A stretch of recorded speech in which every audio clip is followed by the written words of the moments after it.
3 continents in 8 weeks. London, Munich, Malibu, Toulouse and Neom. The world's fastest triathlon series, Super League Triathlon, is back for Season 4. 40 of the world's best athletes taking on short, fast criterium courses designed to test every facet of their skill. Olympic medalists and world champions. 5 teams, including one managed by you, the fans, placing live race tactics at the heart of the action. An incredible $1.8 million prize pool and formats refined yet again to deliver better, closer and faster racing. Kicking off with 3 weekends of action in a row, the best racing on the planet is back, and it starts right here in the heart of London.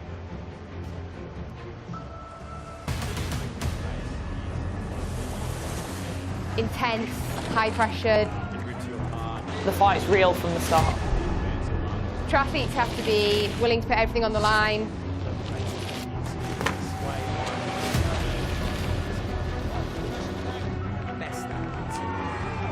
Winning is a victory. There's no better feeling. Triathlon. If you don't see that, then you're not paying attention.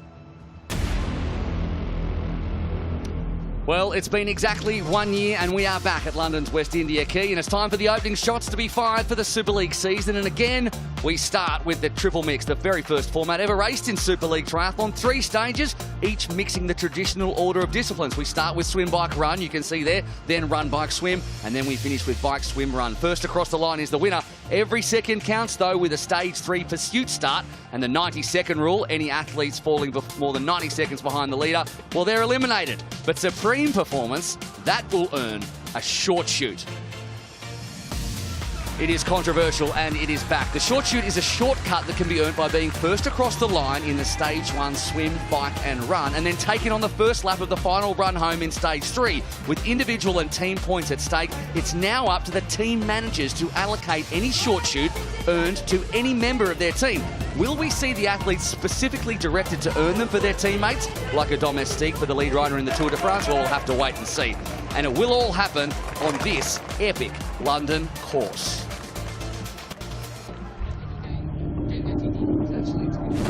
A 300-metre swim, 4-kilometre bike, 1.6-kilometre run. I'm Tim Don, and this is my London Super League Triathlon course guide.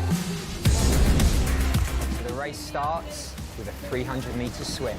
Get to that first buoy, there's hustle and bustle. Second buoy, you're out the hustle and bustle, but you still have to go round the boat. Up the ramp, into transition, on your bike. The bike is reversed from last year, so you go down the slight hill into the open, wide road.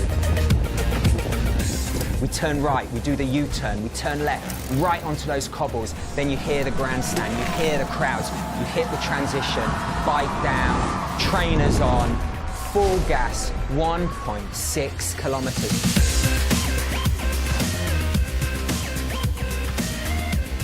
You hit the cobbles, down the dead turn, a long straight run all the way down to transition. And then you do it all again. Run, bike, swim, finish with the run to crown your London Super League champion. Who will be the champion? I don't know.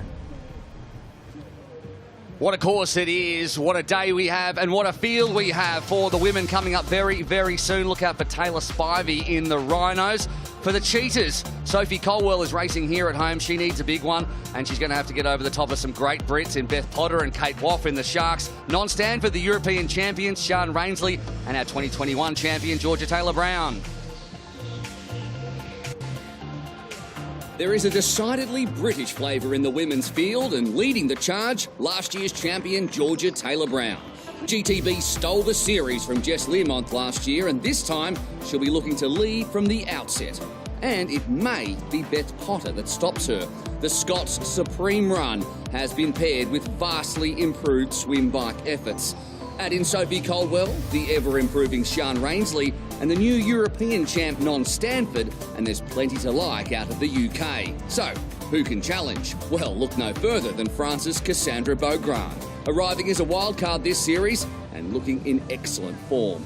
American SLT veteran Taylor Spivey was let go by Eagles manager Tim Don, so expect her to respond with ferocity, while the ever-consistent Rachel Clammer goes to the cheaters. Time to find out who has it dialed in on the streets of London.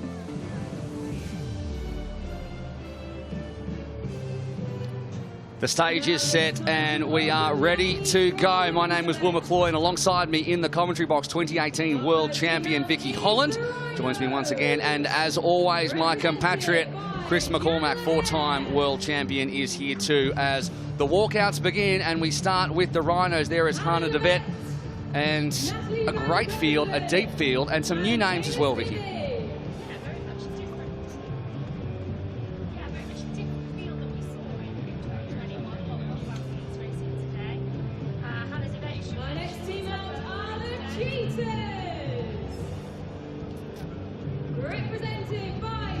Yeah, it's Hannah's birthday today. I'm very nervous because we have the Scorpions racing, and as a team manager sitting in commentary, I don't get to tell my team what to do, but they're very, very excited about the event. It's great to be back in London, and the swim, as always, is going to set up the day's racing. The Cheetahs this year is a fan team, so fans have been able to sign up to have their name put on the jersey and also make all the key decisions, as there is Rachel Clammer, who's been one of our ever-consistent performers over the last 5 years with Super League Triathlon. So all the decisions about where on the pontoon they're going to be, when the short shoot is going to be taken, or who is going to take it, that's all being decided by fans, and you still can sign up to be one of those. There is Beth Potter, the first of the Brits to come out, and a big cheer for her. She's going to be tough to beat. She's the main athlete we're looking at from the Scorpion side. You know, we have Georgia Taylor Brown in the Scorpions, we have Cassandra Beaugrand, but the name Beth Potter keeps coming up as the single athlete that may split those two for the win overall today. Non-Stanford, the European champion. This is her, well, it's her swan song, Super League Triathlon. She is retiring after the series finishes, but she's had quite the twilight of her career. A great final year for her. And Sean Rainsley as well, who did so well in the Arena Games back in Singapore, gets a run in the main season. Our final team out are the Bahrain victorious Scorpions. I can see Tim Don. He's very, very nervous, Tim. So, and there's my team, Cassandra Beaugrand. Expect big things from Cassandra. She's very relaxed compared to last year. She's coming in good form. She's very confident of winning. Emma Jeffcoat, who will be chasing swim points for us across the single disciplines, the great Australian. Let's get Thea Scher from Switzerland, the youngster, an amazing bike runner. We'll be looking to allocate short shoots if we earn them. And there's Georgia Taylor Brown, our defending champion. The king and GC is part of our team, and he's got her. Very nervous. It feels like the Olympic Games. Like the Olympic Games. Good luck. Well, that was very quick. Annie Emerson, congratulations on being able to get Georgia Taylor Brown, and we are about to get underway.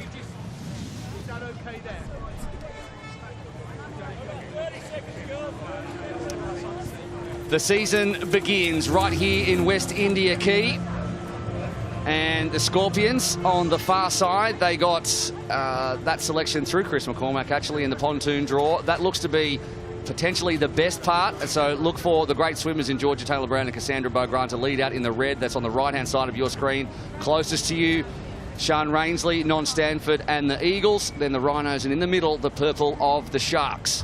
It is time to get the first of 5 rounds of Super League underway, and we are off here in West India Quay. 300-metre swim, followed by a 4-kilometre bike, or 4.6 kilometres, and then we run it home with 2 laps.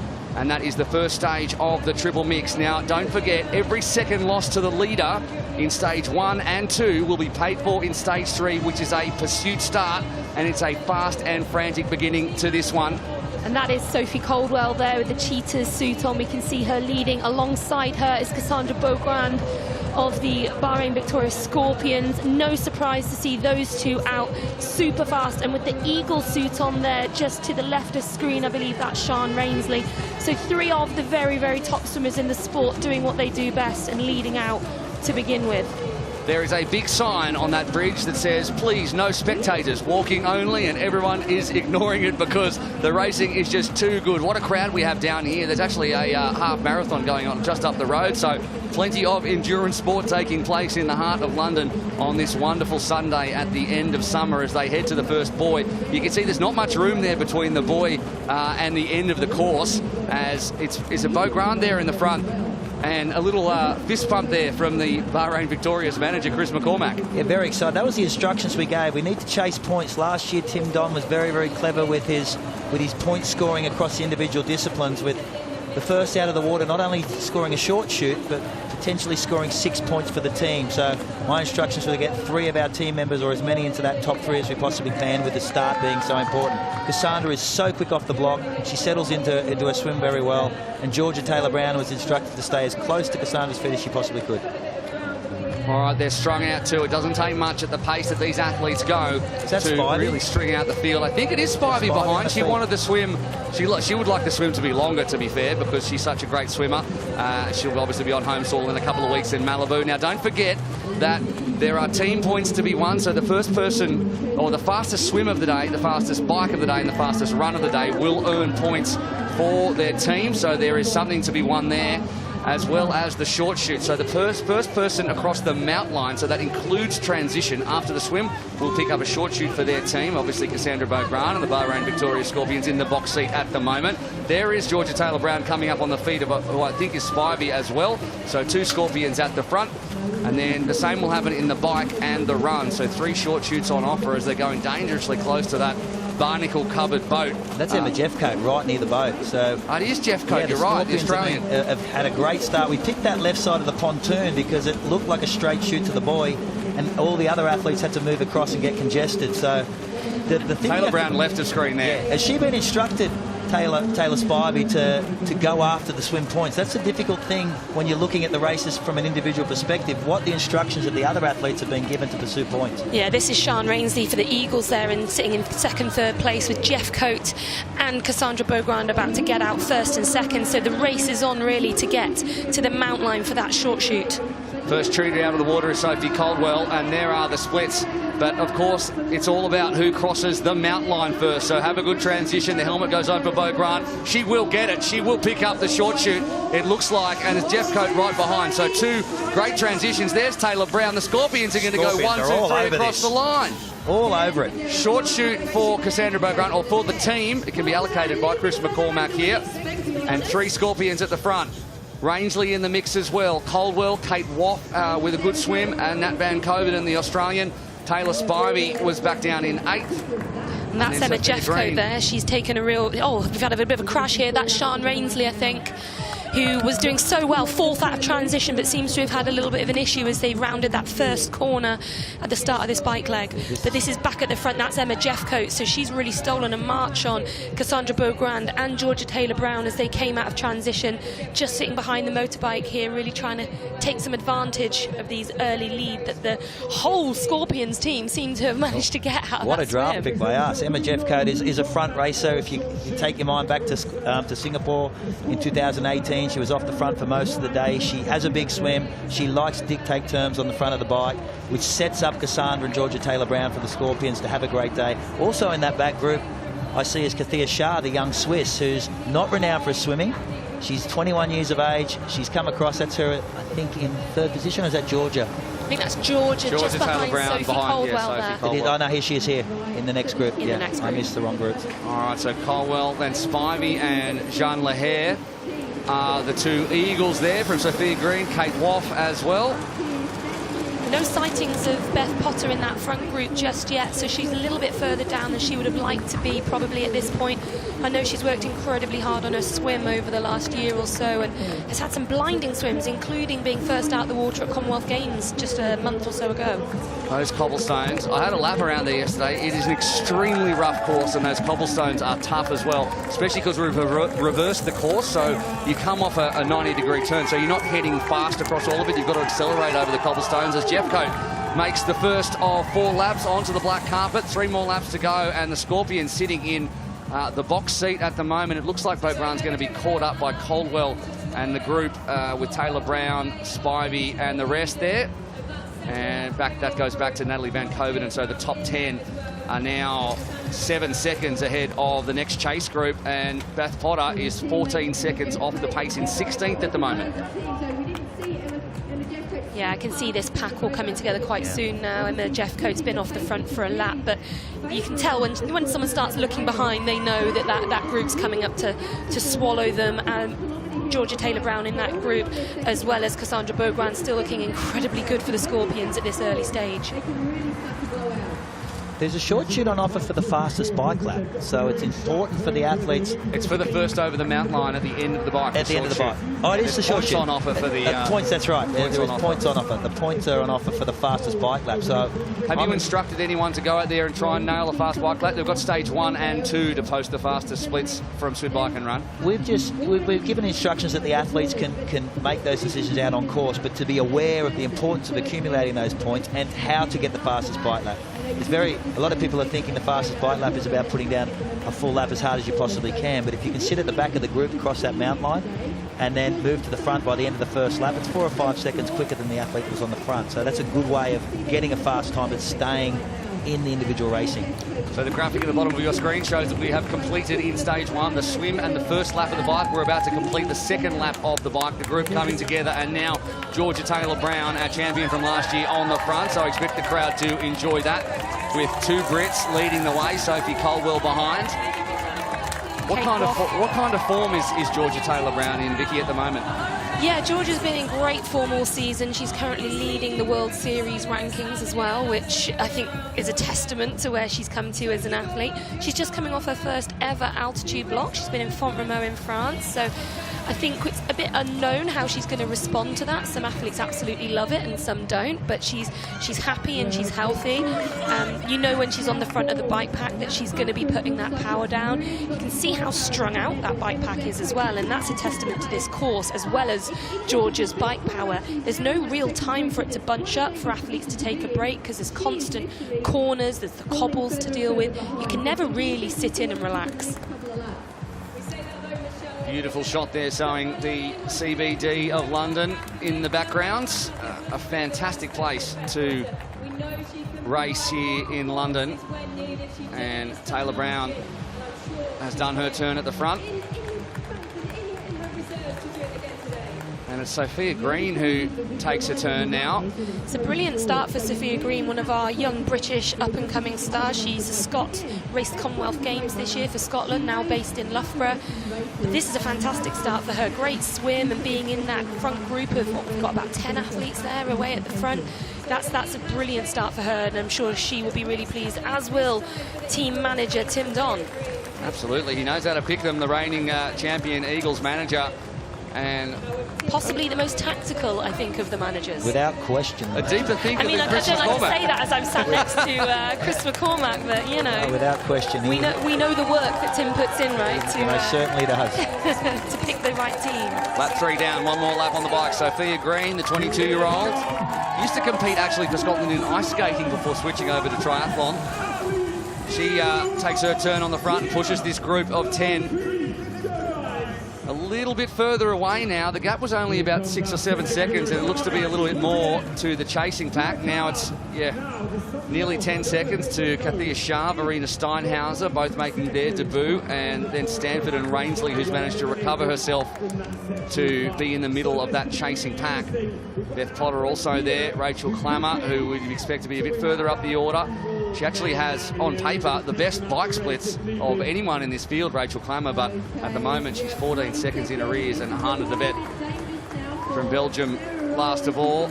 Sarah Roll, the Mexican who makes her debut, comes across the line a full 24 seconds behind the next place. And Taylor Spivey now. Yeah, Taylor's gone from the back to the front, so it's not only about positioning coming into transition, but it's the opportunity to post that fastest bike lap. She went through last position through that last lap on the bike, so she can get a fast time and get those important points that Tim Don is renowned for accumulating for his teams. Yeah, she's a rhino now, though, because she was let go. So we learned that from Tim last year. He was always putting athletes in the right position in the individual disciplines. We were chasing the overall, and we realised those individual discipline points were just as important as the overalls. Yeah, those points are doubled now this season too, so they become even more crucial to post the fastest swim, bikes and runs of the day. And Taylor Spivey looks like she has moved up significantly. So to move from the front of the back of the one pack to the front is obviously going to make you the fastest lap as they come into transition now. And it looks like Spivey was a little bit less organised there and has dropped back to get her shoes off. And you remember there's a short shoot on offer here. The first person across the mount line again at the end of this, they've got to get their run shoes on and get across that mount line. Whoever gets there first will get the next short shoot. Could it be Georgia Taylor-Brown? The Scorpions won't win 2 short shoots, but they'll stop someone else from winning one, and we're going to find out who it is right now. And it looks to be the Scorpions, or no, it will be. Yes. Jean Lahair there really went for that.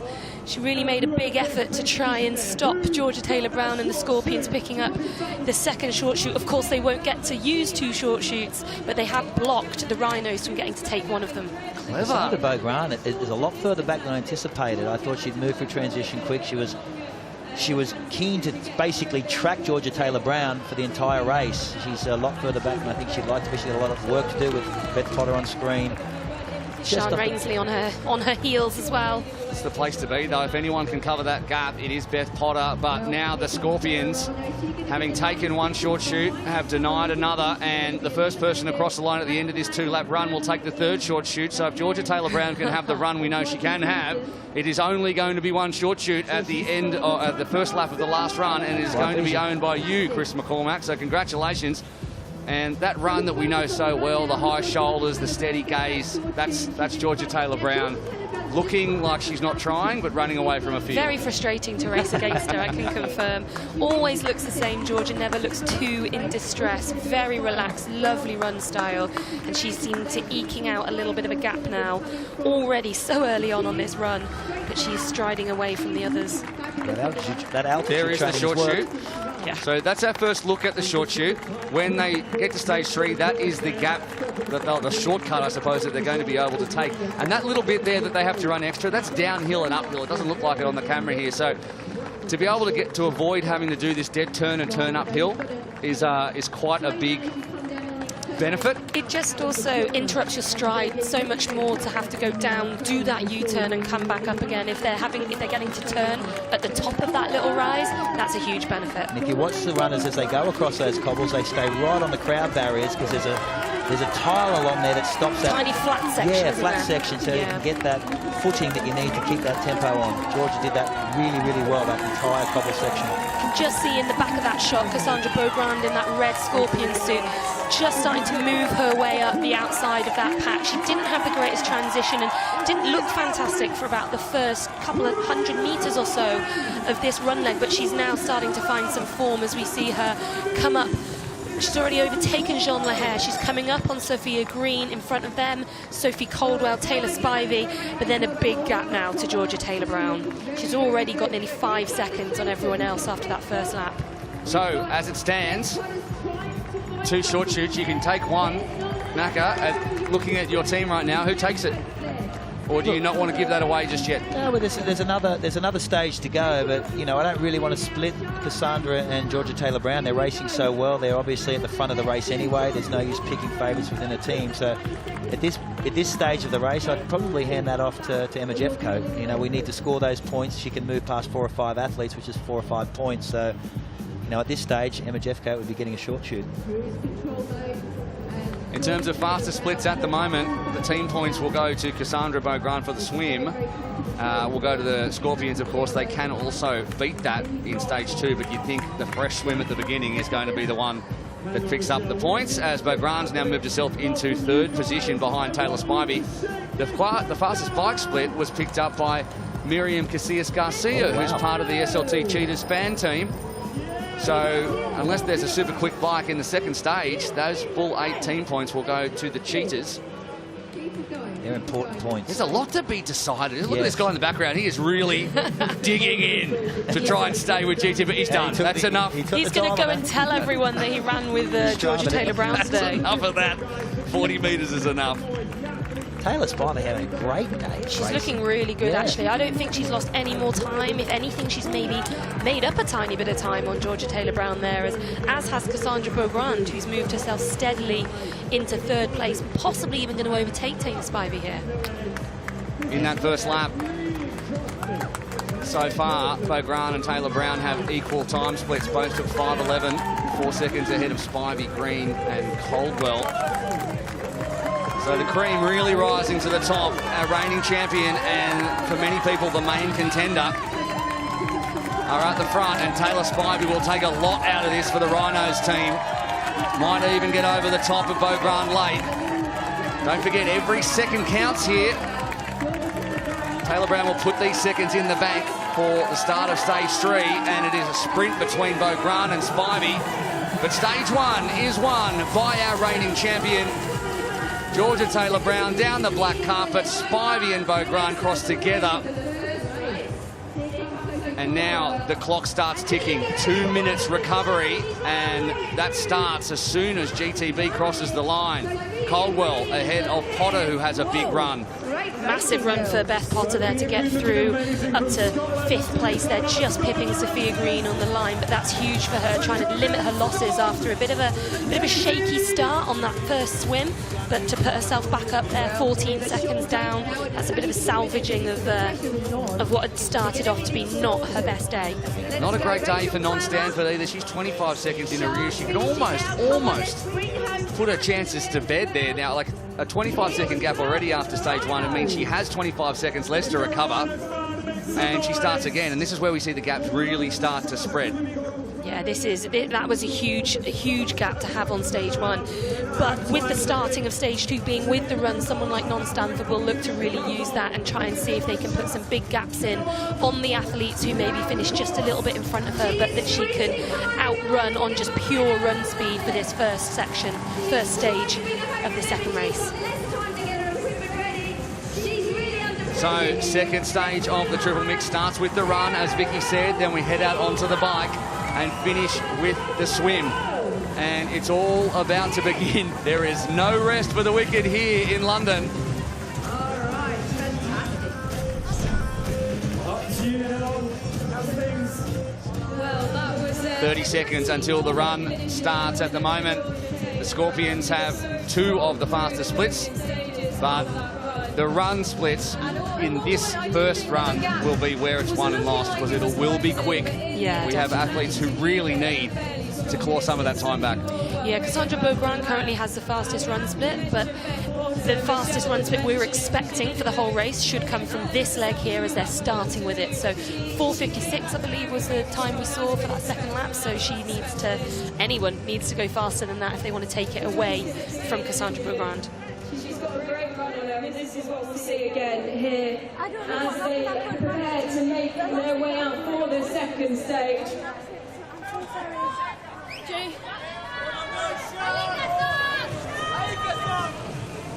So what's the format for this section? They get rushed now to the start to begin the run. See the athletes move down. It is run, bike, swim. And they are off. No time there. And I think there was some miscommunication there about where they needed to start. They were at the wrong line. The athletes were at the dismount line rather than the mount line. So a few of our top athletes were really far back in the group. My entire team was at the back. Unfortunately, they were, but you have got some real strength coming from the back there. That actually really hurts, because the Scorpions, having more time, went to the front, because normally your top 5 place getters get to the front of the run, and at that point, because they were all at the wrong end, because the course is in reverse from last year, we were last. They were last. So Taylor-Brown has had to burn some matches, as has Beaugrand, to get up the front here alongside Beth Potter. And the athletes who were less organised actually ended up being at the front. Yeah. This will be an interesting shootout. This was a discussion we had last night in the team meeting with Beth Potter with the opening run stage, where Georgia and Cassandra were going to try and track Beth to see where she was at. We've got 14 seconds from that first stage, and the accumulation of points accumulation of time going into stage 3 to win the overall. We want to nullify any losses to Beth Potter in this opening run. Yeah, definitely. Beth is having to use this section, this run here, because she is 14 seconds down on total accumulation of time to Georgia Taylor-Brown at the moment, and that is more of a deficit than she would want. So hot on the heels of Cassandra Beaugrand. Not too surprised to see Cassandra leading out this run.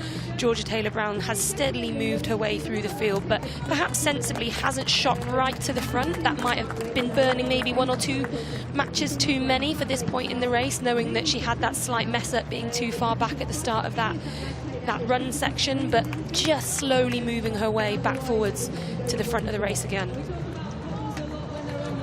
Georgia's letting a little bit of a gap open up. Taylor Spivey having another great stage, sitting in 3rd position. Georgia just tracking that small group, but this gap's opening up. Georgia's got a little bit of time from that opening stage on both the athletes in front, but there's a long way to go. I always get a little bit anxious after the first lap, but then suddenly things start to change very rapidly because of the pace they're running. And you've got to remember they're going from this run onto the bike as well, and just behind these two we have Taylor Spivey and Georgia Taylor-Brown, 2 of the strongest cyclists, if not the 2 strongest cyclists in the field.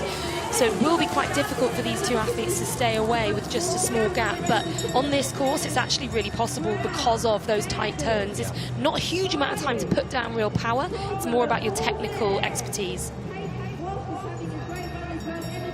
So the 2 supreme runners in this field are showing their class at the front. Beth Potter, formerly an Olympian in the 10K, before switching to triathlon in 2017, moved up to Leeds, moved in with Jonny Brownlee and became European champion 2 years later and continues to go from strength to strength. And Cassandra Beaugrand, who seems to really have come of age in 2022, has always promised so much, trains out of Leeds. And behind them, Georgia Taylor-Brown leads the chasing pack. Jeanne Lahair is having quite the race. French for a decade, switched her allegiance to Luxembourg now. Coached by Paolo Sousa, the same coach of Taylor Spivey and Nat Van Koven and others in this. All 3 of those in the same team, all Rhinos. Ah, they are too. Yeah, they're a Paolo Sousa squad in Ronnie's Rhinos. Non-Stanford having a much better run in this round as well, and we did mention it in the break there. We knew that she would have to do something a bit special to try and claw back some of those 25 seconds that she has in deficit after stage 1, but she's having a good run. She is in that main chase pack, sat in there with Jeanne Lahair, Taylor Spivey, and of course Georgia Taylor-Brown. Beaugrand really needs, Potter, really needs to pair this great run with a great bike swim if she is going to figure in the back end of this, because she is 14 seconds in arrears after stage 1 from Taylor-Brown and 12 seconds from Cassandra Beaugrand. So she needs to put that time back in. She cannot allow them to have that kind of time in stage 3. I think if the 2 of them could stay away, I think Beth Potter swims better with clear water, with a little bit more space around her. She could potentially tag the feet of Cassandra Beaugrand. If the 2 can stay away, it's going to be a very, very difficult ask, because there's a lot of power in this group right here with Georgia Taylor-Brown on the front and Taylor Spivey riding so well. So interestingly, one of the Rhinos there has already put their swim hat on. That was a tactic we did see some people try and employ last year, but it was very, very difficult to then get your bike helmet on, because they are now going into the bike, not the swim. So it'll be interesting to see if they can actually get their helmet on smoothly, or if it actually ends up hindering them rather than being an advantage.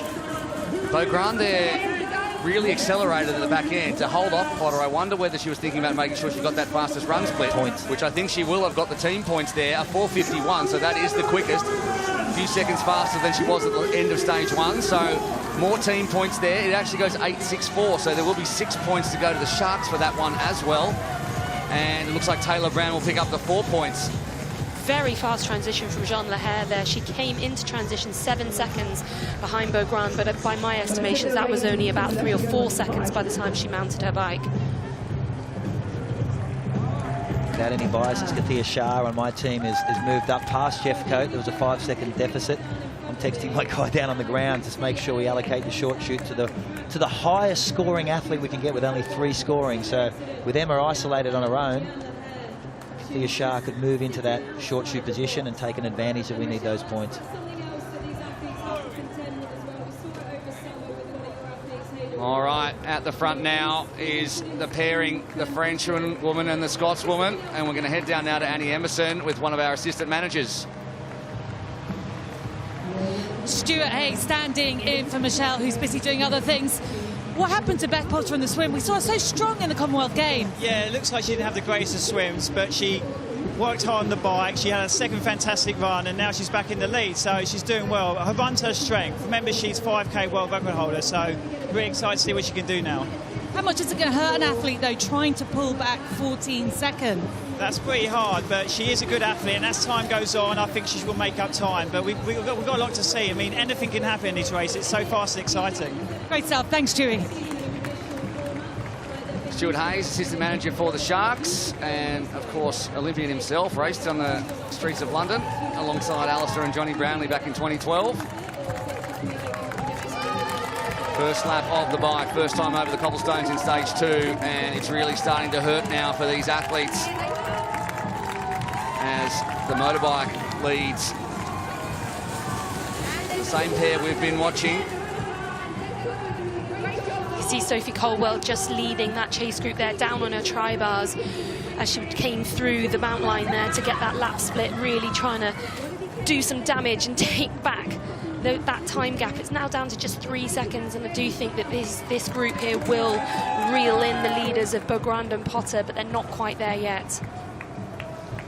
So all the time deficits from stage 1 get added to the time deficits from stage 2, and that is where they start for stage 3. So there's going to be plenty of big gaps, and we might even be seeing some people fall foul of the 90-second rule and not starting stage 3 by accumulating more than 90 seconds deficit to the leaders, who are putting on quite the pace at the moment at the front, and that pair still staying away from now 3 cheaters in a row leading that pack, so working together. I love to see it. It's a real pack. Indeed, it is. Of a pack of cheaters. Pack of cheaters. Absolutely. Sophie Colwell there at the front of the 3 of them. From a personal standpoint, last year racing, I was obviously in the Eagles team, so I'm a little bit disappointed not to see any Eagles in this lead pack at the moment, and I know that Non-Stanford was with them as they came in to finish the run, and unfortunately doesn't seem to be with that group anymore. Didn't catch what happened there, but I can only assume there was some kind of incident, as I wouldn't have expected Non to get dropped out of that group.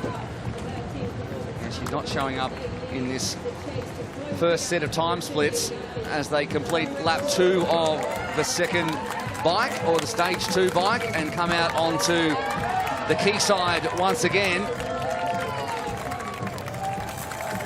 The group now has been caught, or the pair has been caught, and it is an 8-strong group with Colwell, who has just been supreme on the bike in 2022. In fact, has been doing some bike racing during, well, the back end of COVID to keep herself fit, and she's been laying down some incredible bike time. Yeah, she joined the Loughborough Lightning cycling team and did some races for them in the spring of this year just to get some sharpness. She actually only started her triathlon season at the World Series in Leeds, so that was June, quite a late start to the season, but had another focus early on in the year, wanted to really hone her bike skills. She's done a fantastic job there, and we saw with the way she raced at the World Series in Leeds off the front all day long, her and Taylor Spivey put in a big gap ahead of everybody else that has really paid dividends for her, and she is now known as one of the absolute strongest cyclists in triathlon. You can see Stanford there, the first eagle, 15 seconds back now, so something happened there that caused her to lose 15 seconds and drop off the back of this group and into the group with Rachel Clammer, Kate Woff, and further back Sophia Green, Nat Van Kovert and Sian Rainsley, who had that crash in the very start of the bike in stage 1. Just hearing what happened to Non-Stanford, apparently coming out of transition 1, she went to put her shoes in the box and didn't put them, she put them outside the box, so she had to go back to put them in the box to make sure she didn't get a penalty. So covering her bases there to not get a penalty, but unfortunately in doing so has lost touch with this lead pack, and that would have been vital for her at this point, because she did lose, unfortunately, just that bit more time than she would have liked to in stage 1, and was looking good for stage 2, but now is back in that chase group of just 3 athletes.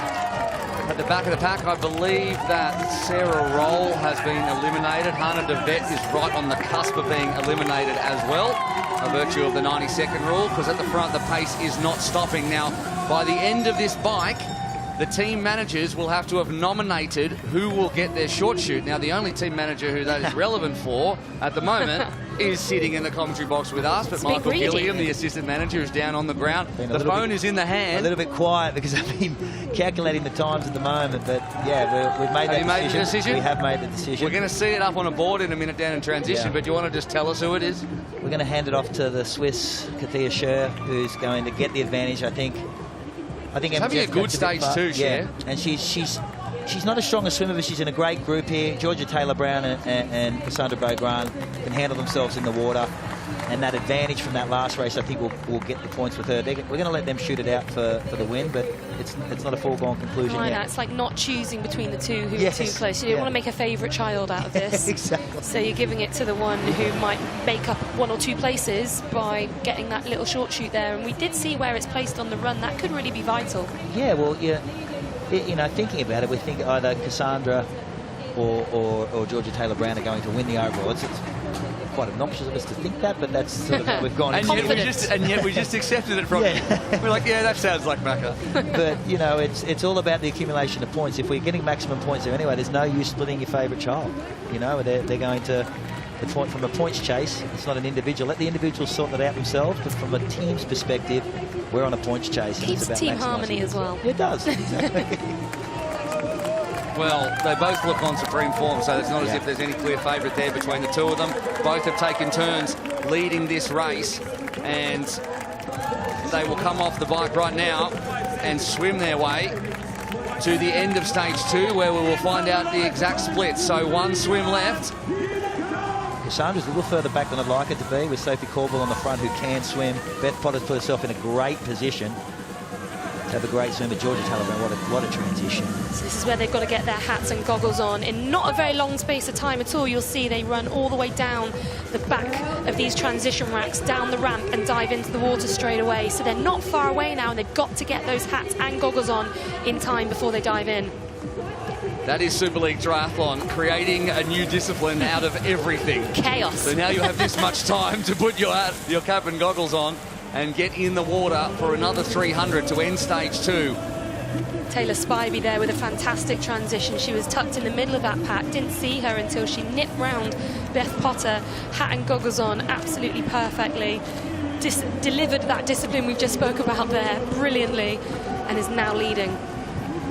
That's Rachel Clammer just going in the water there with Kate Woff, Natalie Van Coverden, and we saw there, I think that was Non Stanford having to take a second because she didn't have her goggles on in time. It all happened so fast, Just no time for any errors, and Non Stanford will joke openly about this race last year where she tried to go down to the swim with her helmet still on. So they tried to put a swim hat on top of her helmet, so it really can scramble your brain, especially when you're this far through a race that is so fast and so furious, and so much lactic acid just pumping through you. Beaugrand moving up on Taylor Spivey. She sat just off the hip and made the move as they came under the bridge to move into the front. She's swimming so well. We saw that in the opening swim. She's always a fantastic swimmer, but she really found that nice swim form.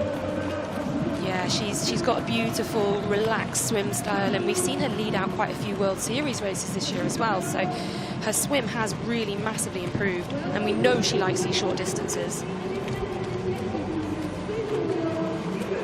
Round the first buoy we go. We're going to head for home in just a second, and this will be the second swim of the day, and we will arrive at the pursuit start after a 4-minute break. So double the time at the end of stage 2 they have to recover and set themselves for stage 3. So this will be interesting because Cassandra Beaugrand finished stage 1 just 2 seconds, I think, behind Georgia Taylor-Brown. Georgia Taylor-Brown currently sitting in 4th place in this swim. So it looks like Cassandra could even leapfrog Georgia. And then when we start the final stage, it started with a run to your bike, just from the edge of the mount, run to your bike, collect your helmet, and then run to the start of the bike section to mount your bike. Now, that was crucial last year. We saw some people do that fantastically well, get onto someone's wheel that they maybe would have missed otherwise, for Georgia and Cassandra especially, she wants to be ahead of Georgia getting onto her bike. With Georgia's bike strength, she doesn't want her to be getting away from her at all. Confirmed fastest laps and fastest splits for the bike and the run, I can tell you, and you're going to be very happy, Chris. I'm so nervous. It's so funny. I'm so anxious. There's 18 points and then 6 and then 4 on offer for the fastest splits of the day. The fastest bike lap was done by Emma Jeffcoat. Yeah, Ems. Picked up by 3 seconds ahead of Sophie Colwell, so 6 points for the teams goes to the cheaters. And then the third fastest bike lap, another 4 points, Kathia Scher. There's our short shoot. Fantastic day for you. There's our short shoot on screen. Yeah. So Scher gets the short shoot. Scher also picked up 14 points, and then the 3 fastest run laps were all done by Cassandra Beaugrand, so she gets the 8 from Beth Potter, and then Georgia Taylor-Brown. So the team points are all going the way, basically, of the Bahrain Victoria Scorpions. The short shoot as well as out of the swim they come. Annie Emerson gets in the way, and Taylor Spivey heads down to take as much time as possible, and right behind her, Cassandra Beaugrand, then Sophie Caldwell, and heading up behind her is Georgia Taylor-Brown, Beth Potter. So there are your 5. Potter will lose yet more time to Beaugrand and Taylor-Brown, and it looks like Beaugrand will be the one to start us off in stage 3. Yeah, she has leapfrogged Georgia Taylor-Brown, so I do expect those two to end up riding together and possibly doing the whole leg together. So as predicted, it's going to be your 2 children, Chris McCormack, who are going to be duking it out over that final run leg, I think. Yeah, I'm keen to see the differentials now, because Taylor Spivey's had a great 2 opening stages. She's going to be close enough, and with that big swim after the bike, I don't know if she's got the run legs to outrun them, but we were expecting Beth Potter to be in that position where Spivey is, so I'm keen to see what that will be after this stage. It's a bike swim run to finish. Yeah. So who do you think that order of things helps? Well, look, that swim sets everything up. You can get isolated on the bike because of the pursuit start, so that's where I'm eager to see where Taylor Spivey is in relation to Beth Potter, because I think Cassandra and Georgia Taylor-Brown can handle themselves in the water and put themselves back in winning position. So that'll be the interesting thing. The youngsters. They were 4 or 5 abreast heading into the mountain line. Annie Emerson got a shoulder from Taylor Spivey. A little bit of confusion down there in transition, and that was the story of the stage.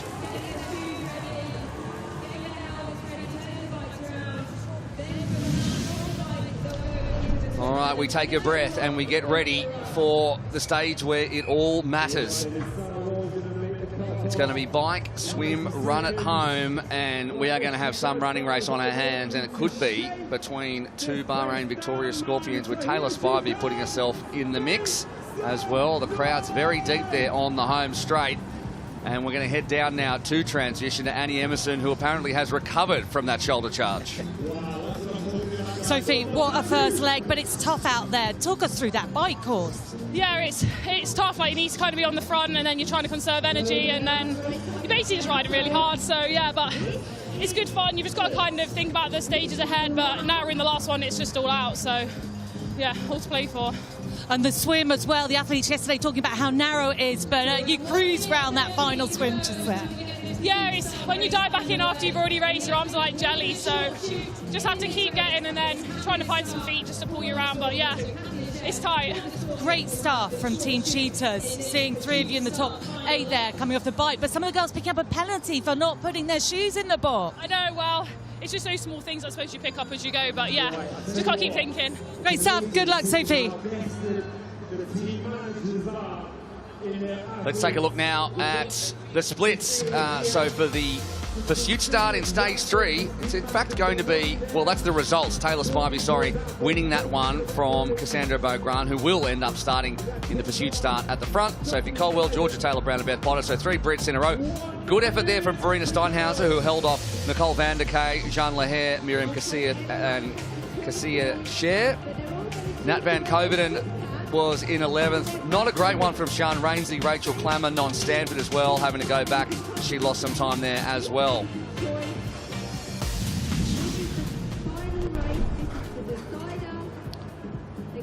It's time now for stage 3. Beth Potter, Sophie Colwell and Georgia Taylor-Brown having a chat. I can update you on the team points currently as well. The Eagles and the Rhinos haven't picked up a point yet. 6 points to the Cheetahs, 6 points to the Sharks, and Chris McCormack, 42 points to the Scorpions so far. Wow. What a difference a year makes. Couldn't have been a better start. 4Ks, 300 metres and 1.6 to go. Spivey's off. She was actually the one to start in stage 3. Got my maths wrong. Beau Grand goes next. Right behind her, Georgia Taylor-Brown. Sophie Colwell looks at the clock. She is off. So Spivey out onto the bike first. The 2 Bahrain Victoria Scorpions behind her. This is the differential I'm looking at right now, the gap between Beth Potter and my teammates. Jeanne Leher, she's waiting to go, and it's like Kathy Ashar had something to say there, but she's obviously a little confused about something. Potterall's out on her own, but already halfway around the first lap is Taylor Spivey. So I thought Taylor's been ripping up those opening stages. She's put herself into the box seat coming into the final round, the deciding round. The first across the line wins the overall for the day. And it's great to be out on your own. You've got to commit to the race. She's got a big swim, and she's strong enough on the run. It's whether Cassandra Beaugrand is going to have any company and can work together to try and minimise, close these gaps. Yeah, I was actually really surprised to see Taylor Spivey there first. I genuinely thought it was going to be Cassandra Beaugrand, just from the rough calculations I'd done in my head beforehand. So maybe I've underestimated Taylor a little bit there and what she was able to do in rounds 1 and 2. Georgia's got Sophie Caldwell, who's a great ally to have on the bike. Yeah, those two will work together. They know they've got a bit of a deficit to make up here, and I think it'll only be a matter of time before they do swallow up Cassandra Beaugrand, but they've got a big deficit to Taylor Spivey. Beth Potter has all the work to do too, and there's a couple of turns here on this course where you can really see the work that you have, and something's happened to Jeanne Leher. She was having a fantastic day too, actually. Really impressed me with what she's been able to deliver so far, and you can see leaning on the barrier there, understandably devastated. I'd love to see Taylor Spivey back up that win from 2018 in Mallorca, which was really, we thought, a real coming of age for Taylor in terms of her self-belief. And then to back it up again, it's now been 4 years. Could this be the time when she actually grabs hold of one? She's got such quality behind her. And these three will come together and work together to shut down that gap. Good size group as well. You don't really want more than 3 people. Yeah. That's right, and there is the gap. Let's head down to transition. Ronnie, what's going on with your team? Well, we had Honey was disqualified. I mean, she had too long she was out, so that's a bit unfortunate. But Taylor had an awesome swim. I was really surprised that she reeled in all the girls. So I'm really happy, actually. But the Rhinos have still got a lot to do. No points on the board yet, Ronnie. Sorry? No points on the board yet. No points on the board yet, but Sean was actually really close to get the short shoot, so it was a bit unfortunate, but great, thanks. Great stuff, good luck, Ronnie. Every time I hear Ronnie Schulneck talk, I just smile. I just think he's got such a lovely voice. I don't know. The Emma Jeffcoat there obviously is on her first lap, so Taylor Spivey on her second because of those gaps in the pursuit start. So it remains Spivey ahead of Caldwell and Georgia Taylor-Brown, Cassandra Beaugrand, the top 4.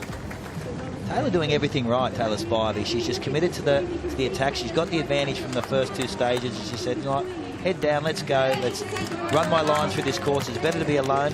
A nice small group like the one chasing is great to have, but I'm going to stay committed to staying off the front. The advantage that the chase group has is that Beth Potter's also isolated on her own, and they don't want her to close any gaps, so they're going to stay committed. Georgia Taylor-Brown on the front. Sophie Caldwell always keen to do some work to close gaps. Cassandra Beaugrand, I think, is the benefactor of that group behind. She'll sit off the back and use her strengths in the swim and on the run to do the damage at the business end.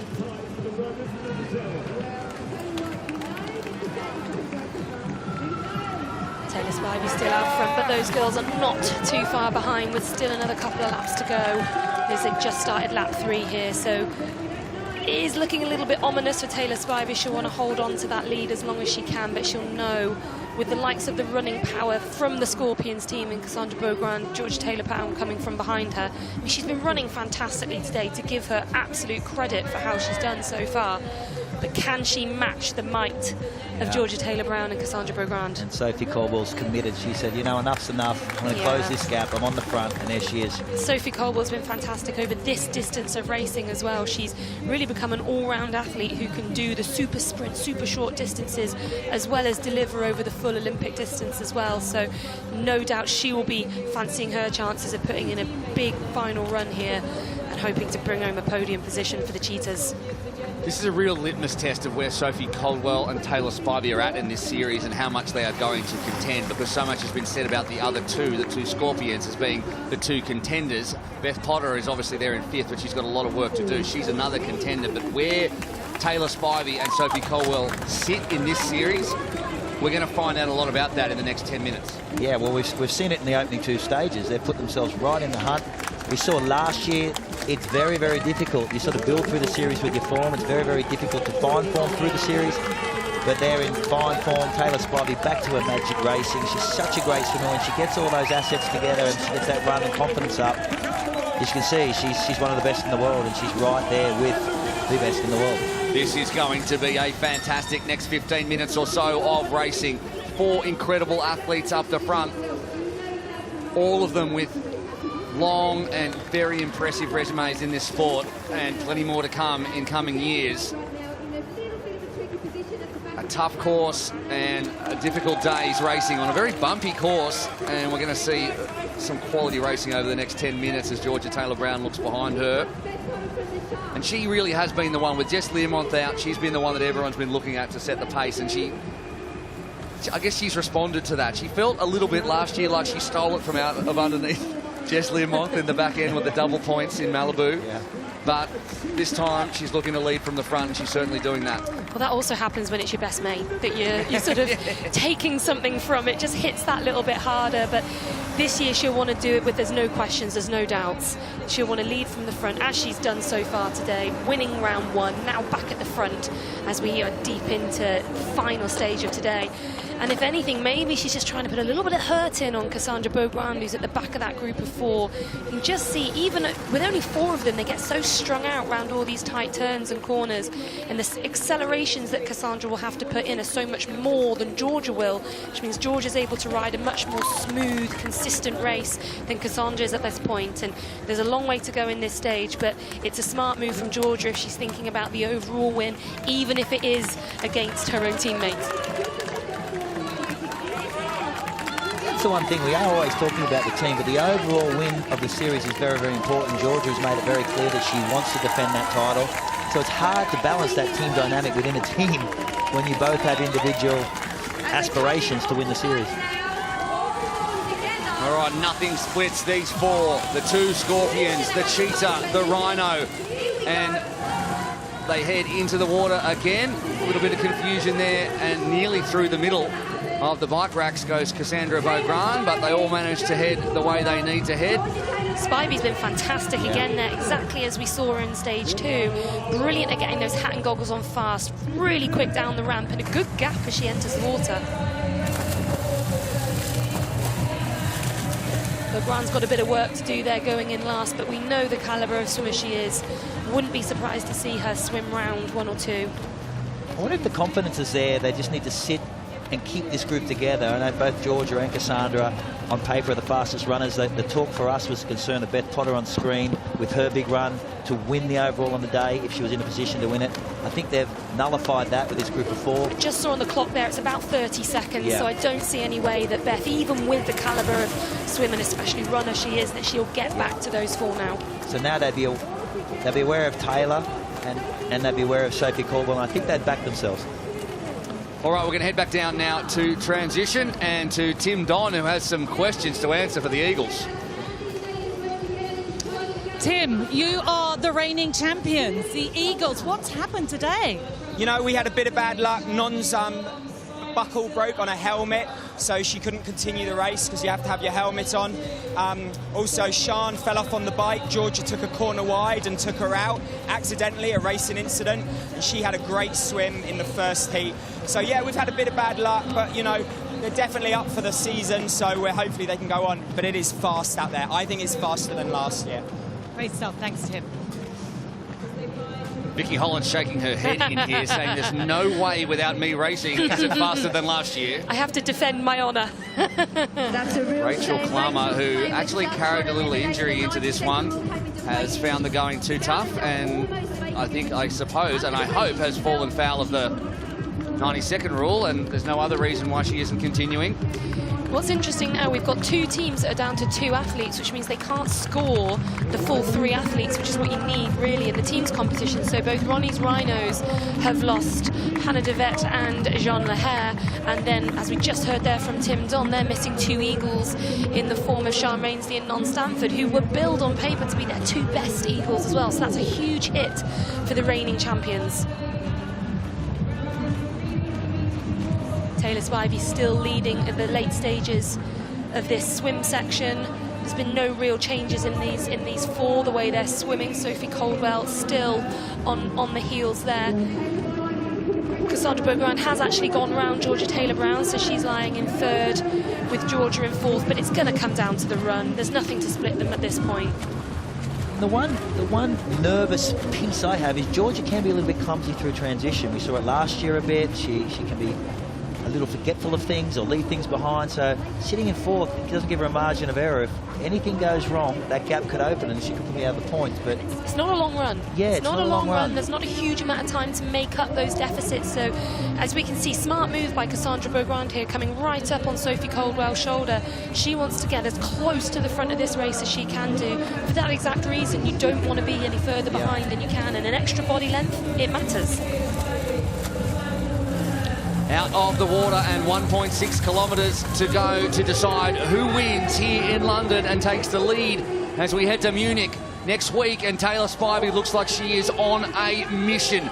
She had a great run in stage 2, a good transition here, and she could potentially hold off the best runner in triathlon. There she is, Cassandra Beaugrand, who is having a little bit of trouble with the shoes, and she's going to start 4th of these 4, and there is daylight behind them. Colwell and Taylor-Brown, the 2 Brits in the middle, and there is the supreme run form of the French woman, Cassandra Beaugrand. Don't forget, the other Scorpion, Kathia Scher, has the short chutes. Not going to make a difference in the pointy end, but it will make a difference in the points gathered for the team. Huge transition again. Huge transition from Taylor Spivey. Yeah, she did a fantastic job at all the transitions we've seen so far today. And look at the gap she's got already. And whilst the 2 behind her may, on paper, be as good as slightly better runners, she's making it hard for them. She's making it really hard for them to come get her. She has that focused look, as Will said. She's committed to all day. She's just done the little things right. The transitions have set this gap up.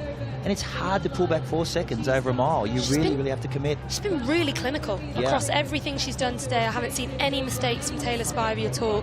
The little things that we keep mentioning, these transitions that are so different in Super League, where you have to run and put your hat and goggles on at the same time, and you have to think about whether your shoes go in the box at the end of the run that you do at the beginning of a mini triathlon. That's what some of these athletes are falling foul of. Taylor's done it all to perfection so far. Little check back there, but she will be happy, I'm sure, to see still quite a decent gap ahead of Cassandra Beaugrand, who has moved ahead of Georgia Taylor-Brown. This short shoot could be crucial. Kathia Scher is the last athlete out there, with 7 having been let go from the 90-second rule, but there are so many between her, like there's a whole pack between WAF all the way down, and they're covered by 6 seconds, so this could be a stroke of genius from you, Macca. And she's a fantastic runner. It's about a 3 to 4 second advantage. It starts to pull. It's a lot of points. Could she go from 13th to 6th? That's what we need. That's no one expected that. At the front, Beaugrand has gone past Taylor-Brown and Coldwell and is chasing down Taylor Spivey. These 2 are travelling, especially Beaugrand, who was 2 or 3 seconds behind Colwell and Taylor-Brown. And she's coming up on the American. Taylor Spivey,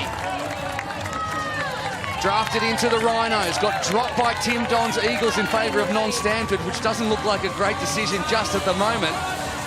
Is going to have 800 metres to try and hold off Cassandra Beaugrand. Georgia Taylor-Brown looks like she might be settling for 3rd. or potentially even fourth with Caldwell behind her. You'd think Taylor Brown will hold off Caldwell over 800. I think Georgia has slightly just moved in front of Sophie Caldwell, so she's taken a little bit of time out of her, so I think that she will sit pretty there. I don't think she's going to make ground on these two. I feel like Taylor Spivey's running faster than Georgia right now. Cassandra's just come up on the shoulder of Taylor, so now Taylor's got a decision to make. How does she play this? Cassandra's likely going to try and go round her, put in a bit of a surge. It's now up to Taylor to play it smart and work out how, if at all possible, she tries to take on the might of Cassandra Beaugrand's running. She doesn't have the luxury of slowing up and make it tactical. She has to keep the pressure on, because Georgia Taylor Brown will strike at 6 seconds. It's a lot of work to do, but if they get tactical up front, start looking for a sprint shootout, that gap they close can't very watch rapidly. each other and slow down Yes. and wait for that sprint. They've got to keep the pressure on, because 6 seconds is a sizable gap, but not if they start playing around. She hasn't quit. Taylor Spivey, going through that first lap of the last, just a couple of hundred metres ago, was the first time I saw any fatigue. She had a slight grimace. She looks relaxed, yeah, doesn't but she? she's got back into racing mode. She's going to track Cassandra. No, Taylor's had an up and down year by her own standards, but looking absolutely fantastic at the moment. Really looking comfortable there on Cassandra Beaugrand's heels as they come around this final U-turn, and then it's a long, straight section in back to the finish line.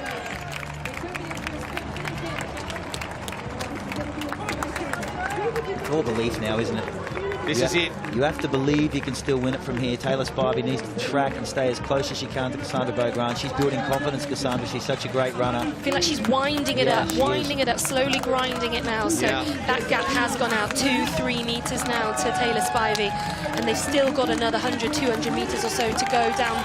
Probably, about 200 metres I think left before they hit that carpet. Spivey is trying to hit back. She is trying to find those feet of Cassandra Beaugrand, but I don't think she's going to be able to do it. Beaugrand, who sometimes has been hot and cold in the past, she has turned it right on here in London and laid down a marker. She is absolutely streeting Spivey now.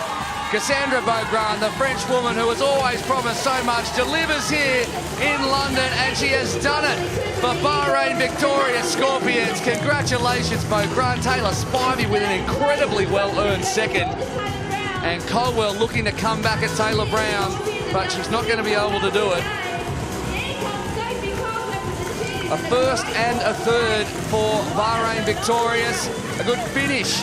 And look at that, teammates congratulating each other, and then the compatriots congratulating each other as well. Down there in the Boa Endure recovery zone, taking the deep breaths. And we're going to head down there right now and get some interviews with Annie Everson, who's looking for Cassandra Beaugrand. Here we go. Cassandra, you've got to get your breath back, but what a comeback on that final run. Yeah, I think I saw that Georgia was not following me, so I was like, oh, I have to do it for the team. So I gave everything I could on my run, and I want to thank so much physio, because I had some pain on my hips, and he helped me a lot during this last 2 days, so thank you so much. I'll be able to run my best today. Cassandra, just quickly, what's it been like racing here in London in front of all these crowds? It was amazing, like the crowd is on fire, and yeah, it was very nice, sunny, and we like. Thank you. Thank you so much, Cassandra. Congratulations.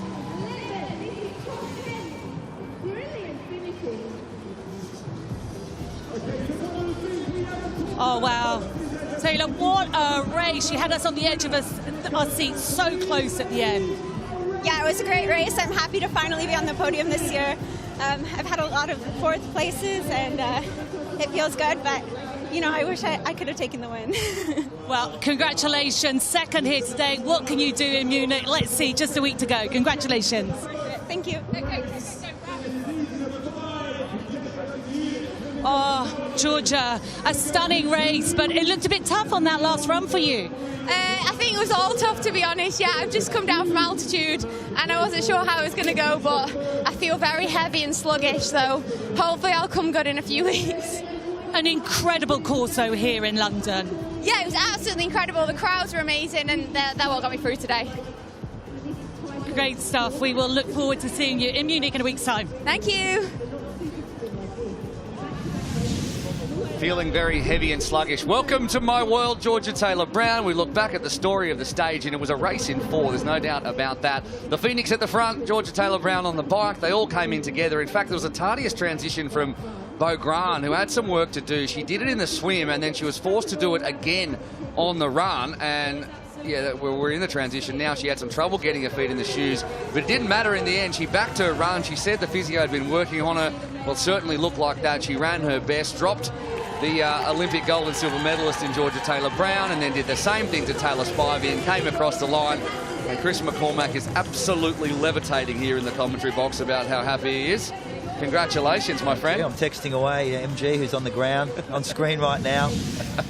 Let's have a look at the results as we see the teammates discuss it, and there's smiles all around. Why not? 2 spots on the podium and split by Taylor Spivey as we look back at the results. And Kathia Shah picked up 4 spots thanks to that. And so 4 points for you in the bag thanks to the short shoot. Kate Woff and Beth Potter, the Sharks there in 5th and 6th. So Kate Woff coming back well, but still finished a minute 32 back. Beth Potter 1:10 back, which is a huge gap.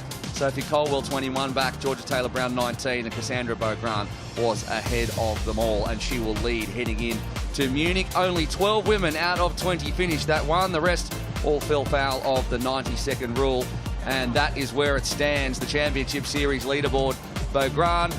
Well, actually, you don't, like last year we had 20, 18, 16, etc. It's a lot closer this year, 15, 14, 13, all the way down. 4 Brits in the top 6. Miriam Casillas had a great one. She's the one who benefited from being at the front of that confusing second run as we went backwards. Verena Steinhauser, the other cheater in there with Sophie Colwell. Kathia Shah picks up 7 points from Nicole van der Kay with 6.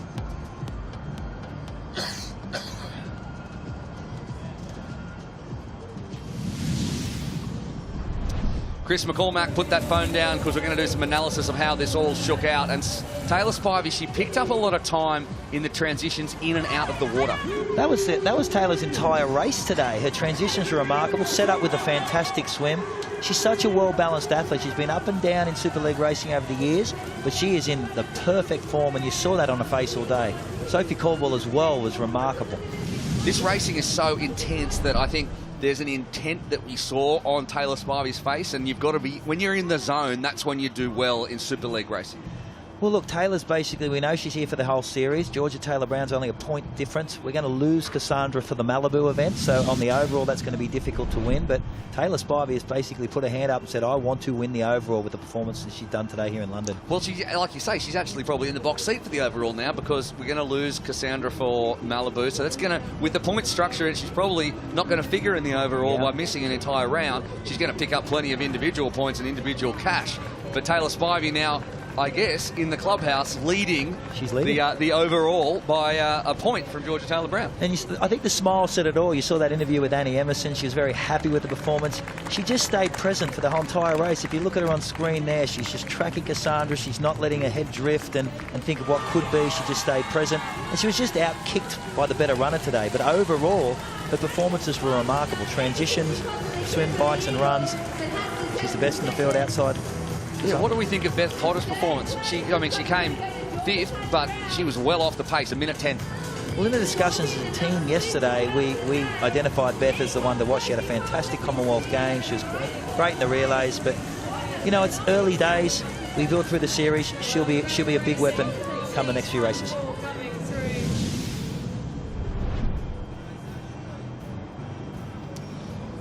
All right, the win going to Taylor Spivey. Oh, not to Taylor Spivey. She finished 2nd. The win going to Cassandra Beaugrand, and 2 Bahrain Victoria Scorpions on the podium, which we're going to see very, very soon. And smiles there from Georgia Taylor-Brown. She, as she said, came down from altitude, felt a little bit sluggish, still kind of figuring herself out. I think we're going to see her get stronger and stronger across the course of the season. Yeah, I expect big things from Georgia Taylor-Brown. She wants to win this series, and it's a great statement today with a podium finish. Ladies and gentlemen, the medal presentation for the women's race. Please welcome the medalists. The medals will be presented by CEO and co-founder of Super League Triathlon, Michael Dolst.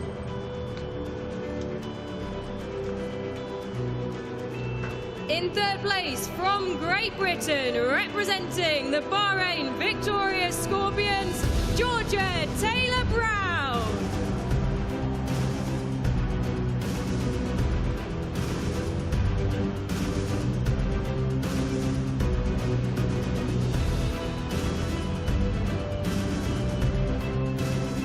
In second place from the United States of America, representing the Rhinos, Taylor Spivey.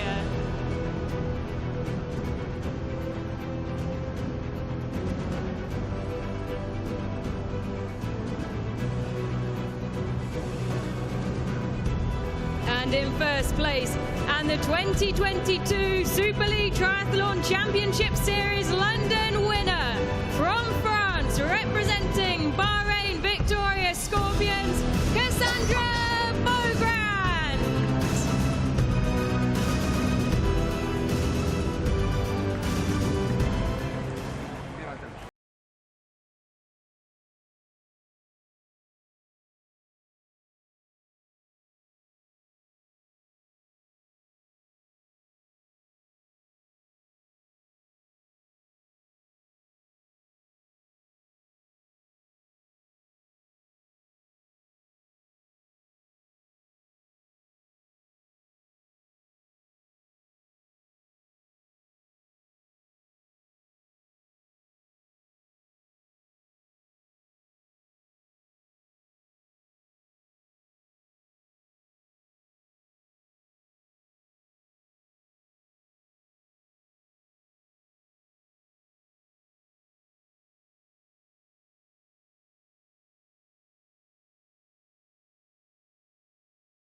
Jeff Cope today for us, scoring maximum points in that bike league. Just a great team play. There's so much money on offer for the team.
Murray coming back, but Jonathan Brownlee racing here at home. Expect big cheers for him. The Sharks, led by the Falcon, Hayden Wild, and the Scorpions, Tyler Mislachuk, Kenji Nina are going to be great.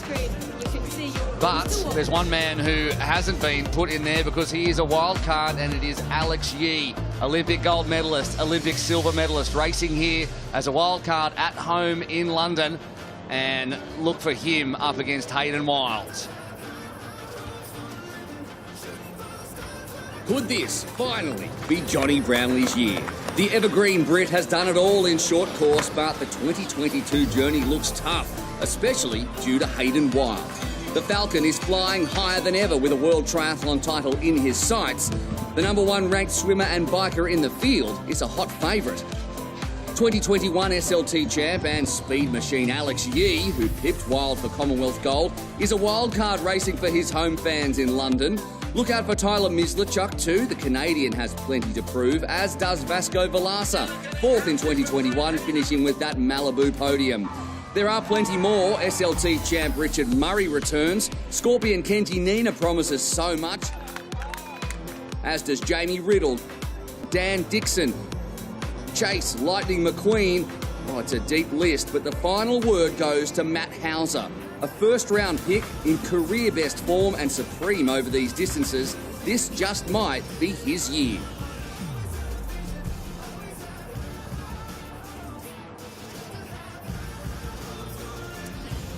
Tim, not the fantastic start that you would hope for. We heard about that bad luck, but let's look ahead to what you've got with the men. You've got a lot of new signings this year. What can we expect from them? You know, they're going to race fearlessly. They've got nothing to lose. We've got some great swimmers in there, so they're going to attack the swim and then try and work together on the bike to distance some of the amazing runners like Alex Yee and Hayden Wild. Swimming's not their strength. So you definitely chose some swim bikers this year with the likes of Dan Dixon into that team, Matt Hauser, who's obviously racing fantastically overall at the moment. That was a strategy from you, right? I had to find a way to beat Alex, and Hayden's just on fire at the moment. So, yeah, that's the strategy. We want to put everyone under pressure from the gun. And I think with these guys, they've got some good synergy going, so we're really excited. But as we saw in the women's race, anything can happen, so it's all to play for. Looking for some of those elusive short shoots. We saw the Scorpions clean up all of the short shoes in the women's race. Maybe we could look for some of those for Team Eagles in the men's? You know, short shoots help. They're really exciting, and the guys know how to work for them. They're also looking for the fastest laps to earn those extra points for the team, which could be just as valuable as a short shoot. So we've had a strategy, and they're ready to execute it to the best given racing circumstances. And we can't not mention Alex Yee. We know he was a proud Eagle last year, but as he's only racing one race, he's a wild card this year in Team Rhinos. Are you figuring out how to beat him this time round? If I knew the answer to that, I'd be a genius. But no, I mean, look, the kid's on fire at the moment. London, when he turns up, he's racing more and more to his full potential. Nothing's impossible, and if there's someone that can do it, Matty Howes had a great Commonwealth Games. He took it to Hayden Wild in Hamburg, so I've got to back my man, Matty Hauser, but Alex Yee's Alex Yee in London. Brilliant. We look forward to seeing it, Tim.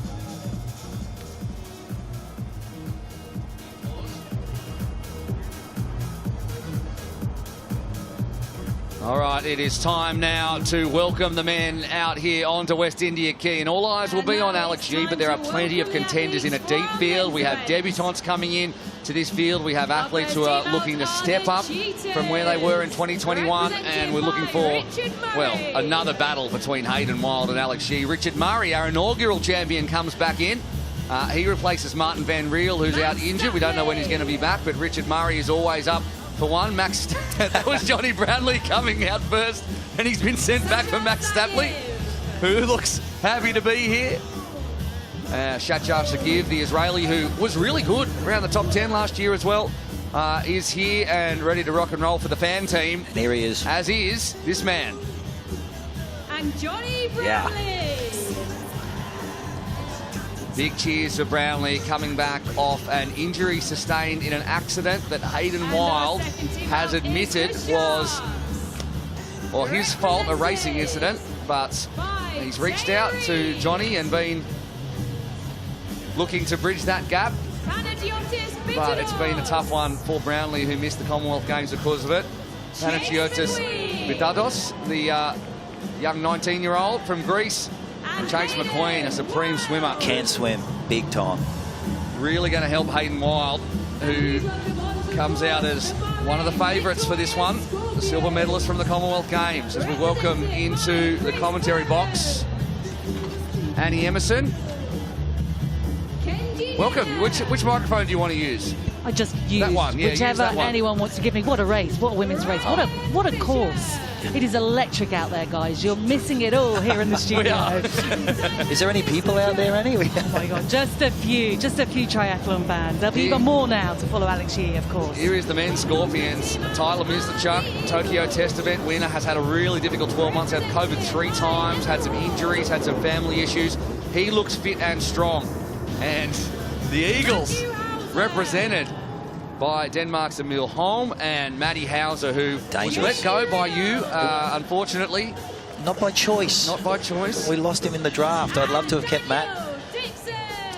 Jamie Riddle, the South African, who figured strongly at the beginning of that Commonwealth Games race in Birmingham a few weeks ago, as did Dan Dixon too, who ended up having a very good finish. It's a great signing. I have to admit, Riddle is a great signing. Big swimmer, can chase those points with Matty Hauser. What a team. All right, on the far right of that podium again is the Scorpions. We saw that it was the best spot to be in the women's race, although you had the best swimmers, so it's hard to really tell.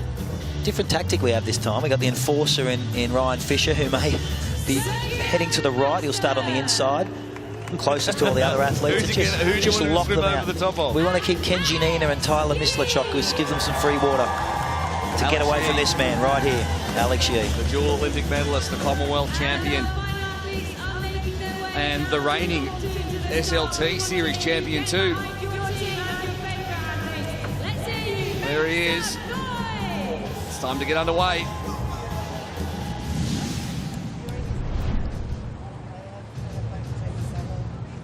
The time for talk is over. It's a rainbow of talent here in West India Quay. Scorpions on the far right, Rhinos on the far left, and we are off. Someone in the middle there nearly went early. Without question. I'm going to text that. There's going to be a penalty. There's one of the Eagles in the middle who's still leading out there. I wonder if that was Matty Hauser. Swimming like Matt. The big turnover. Yeah, that's Hauser. I think it is Matt Hauser. So we're going to wait to see whether that is a penalty, which will be 5 seconds. I think it'll be held at transition if it is indeed. That's Jamie Riddle and Matty Hauser, both from the Eagles, both the form swimmers of the men's race, and they have gone straight to the front and opened up a huge gap. When we saw the draw, we thought that inside line being in the middle of the group would be a disadvantage, but when you've got that start power that Matt Hauser has, look at the damage you do early. Before everyone else, it helps as well, doesn't it? That does help.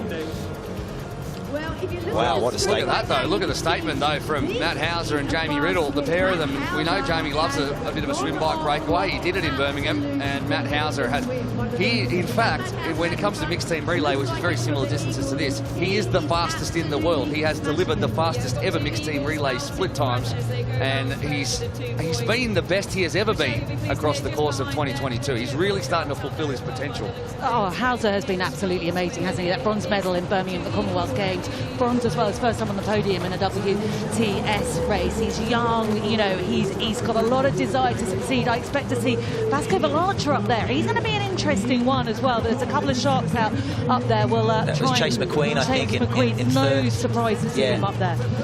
And I'm just looking for where Hayden Wild is. He was instructed to tag Chase McQueen. They started together on the pontoon. They wanted to get some free water to get Hayden right as close to the front as they possibly could. But what happened is they went under that bridge. It was congested. There looked to be chaos in the swim, and my entire Scorpions team, I think, are rounding out the back end of this field. Well, you've got a massive deficit already from the women's racing. Now, if you're just joining us, there is team points on offer for the fastest swim split, bike split and run split that can be earned across either stage 1 or stage 2. So look out for that. That includes transition, so it's the mount line where that will be decided.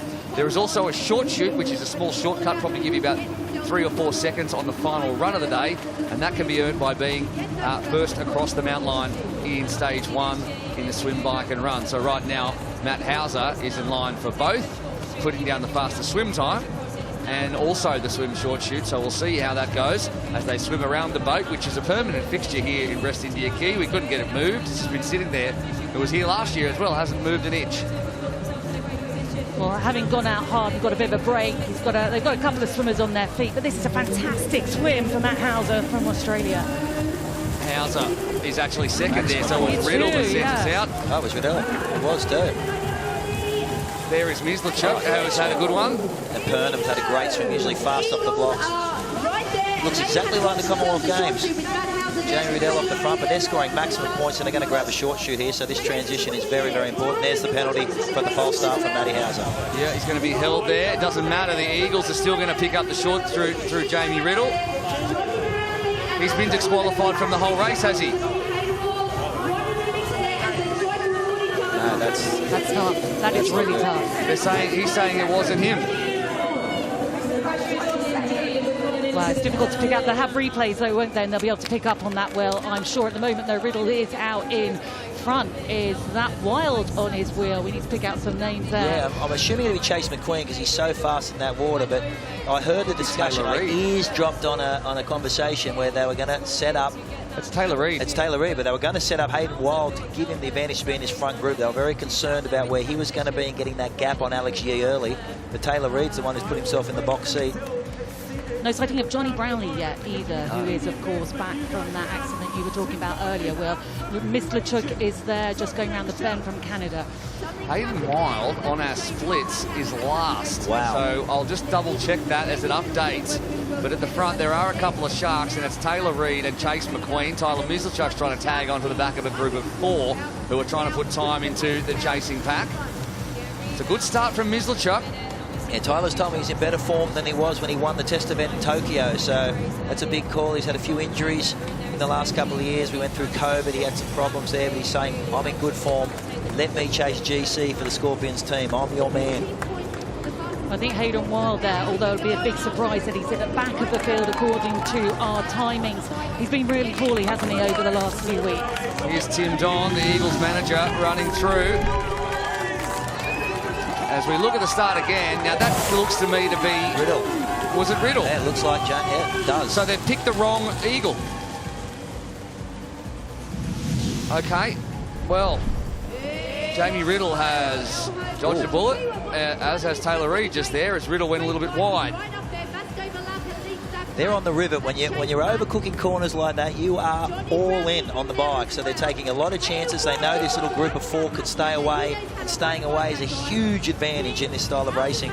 And Hayden Wild 17 seconds back in last position, with Jonny Brownlee only 6 seconds in front of him in third last position. Well, they've got Richard Murray up there as well from South Africa. We know how well he rides a bike, so let's hope they can get together. And Right, we're going to head down now to Vicky, who's going to talk to Tim Don about what happened with Matt Hauser and Jamie Riddle.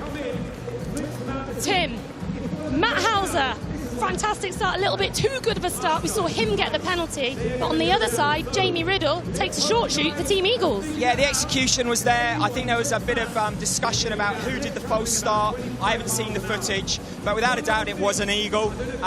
It's heartbreaking with that level of penalty, because he's out the series almost, coming last out the water. He's a fighter though, and you saw Jamie's up there. Dan Dixon's going to work around him, but we've got lots to play for. Lots to play for. A shame for Matt Hauser, but we wish him all the best. Thanks. Well, there's going to be some controversy after this one, there is no doubt about it. I almost don't want to leave the commentary box, because it's going to be some discussions, because Tim Don's right. That hurts his overall so much. And he's back there in 20th position. That's hard. Yeah, it really is. But Jamie Riddle will know. He'll know. And he'll know that he has to go out there and win this one now. Mislechuk on the front now. Reid. It's great to see Mislechuk back on the front. You know, it really is. He's had such a tough couple of years. When he's on form, he's such a great little racer. He's got a great racing IQ. He thinks a lot. He's very tactically astute. He knows this group of 4 is a big advantage to him. He has probably a bigger run than anyone in this group. So it sets up a great opening stage for him that will correlate into that pursuit start in stage 3. he's had so many injuries, though, hasn't he, over the last 18 months, and since he won that, we haven't really seen him, you know, racing like he did when he won that test event, really, have we? And we're talking like, what now, 2019, so it's a long time, so great to see him up there. Although I don't think there's anyone really marshalling the troops up here, because I can see in the background there, they are definitely making inroads now, this chase pack. Yeah, Emil Holm has crossed over and joins his teammate, Jamie Riddle, in that group now of 5. But you can see that the chase pack is coming up. Is it Velasquez who's doing the damage on the pursuit?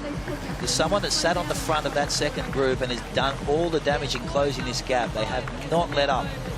We've seen Vasco Velasquez do that last year as well. Remember, he got to the front there and he brought the tri-bars with him. He's the only man who did it.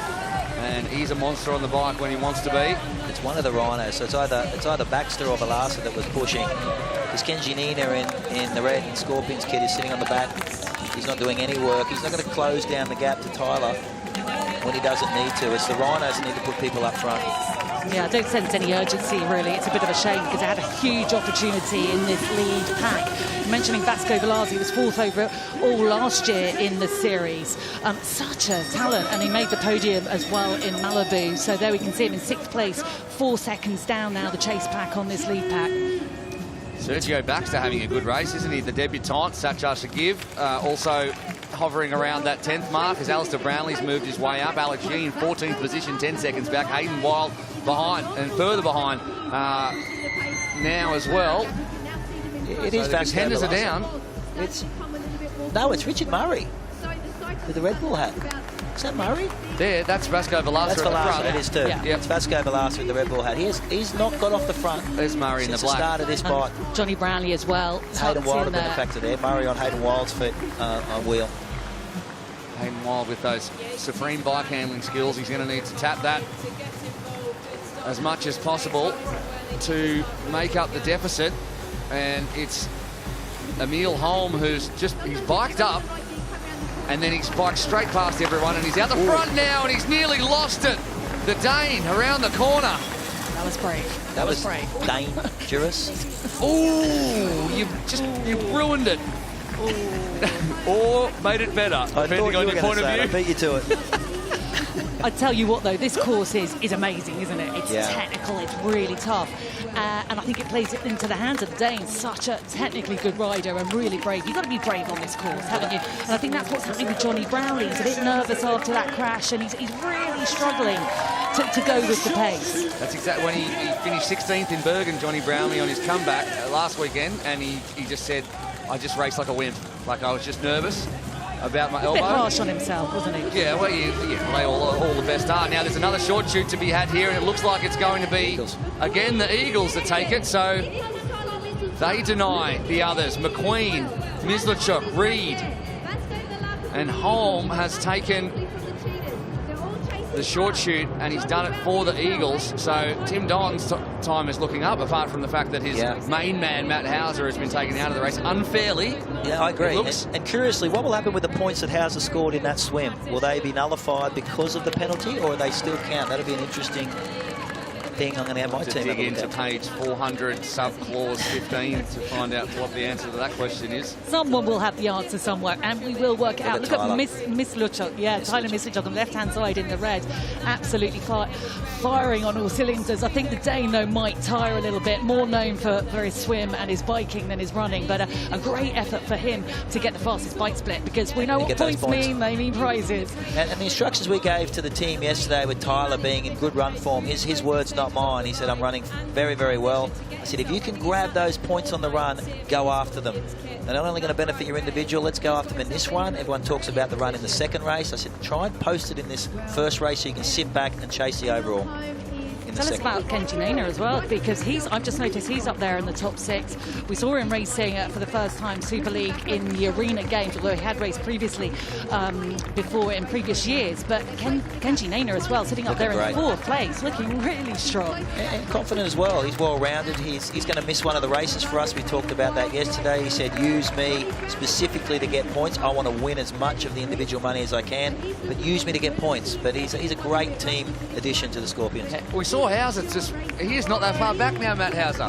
He's come back into the race. He's made that turn. Watch him come back through the field. That'd be fantastic. Racing on pure fumes of anger. I wonder if he says anything to his teammate as he runs past. So, these times are important, because each second that you lose to the leader, who at the moment is Tyler Mislachuk, is going to be, and there is Jonny Brownlee in 6th position, with he's going to be paid for. So all these guys in the middle of the pack are looking to close those gaps down. They do not want to let 1 inch get away.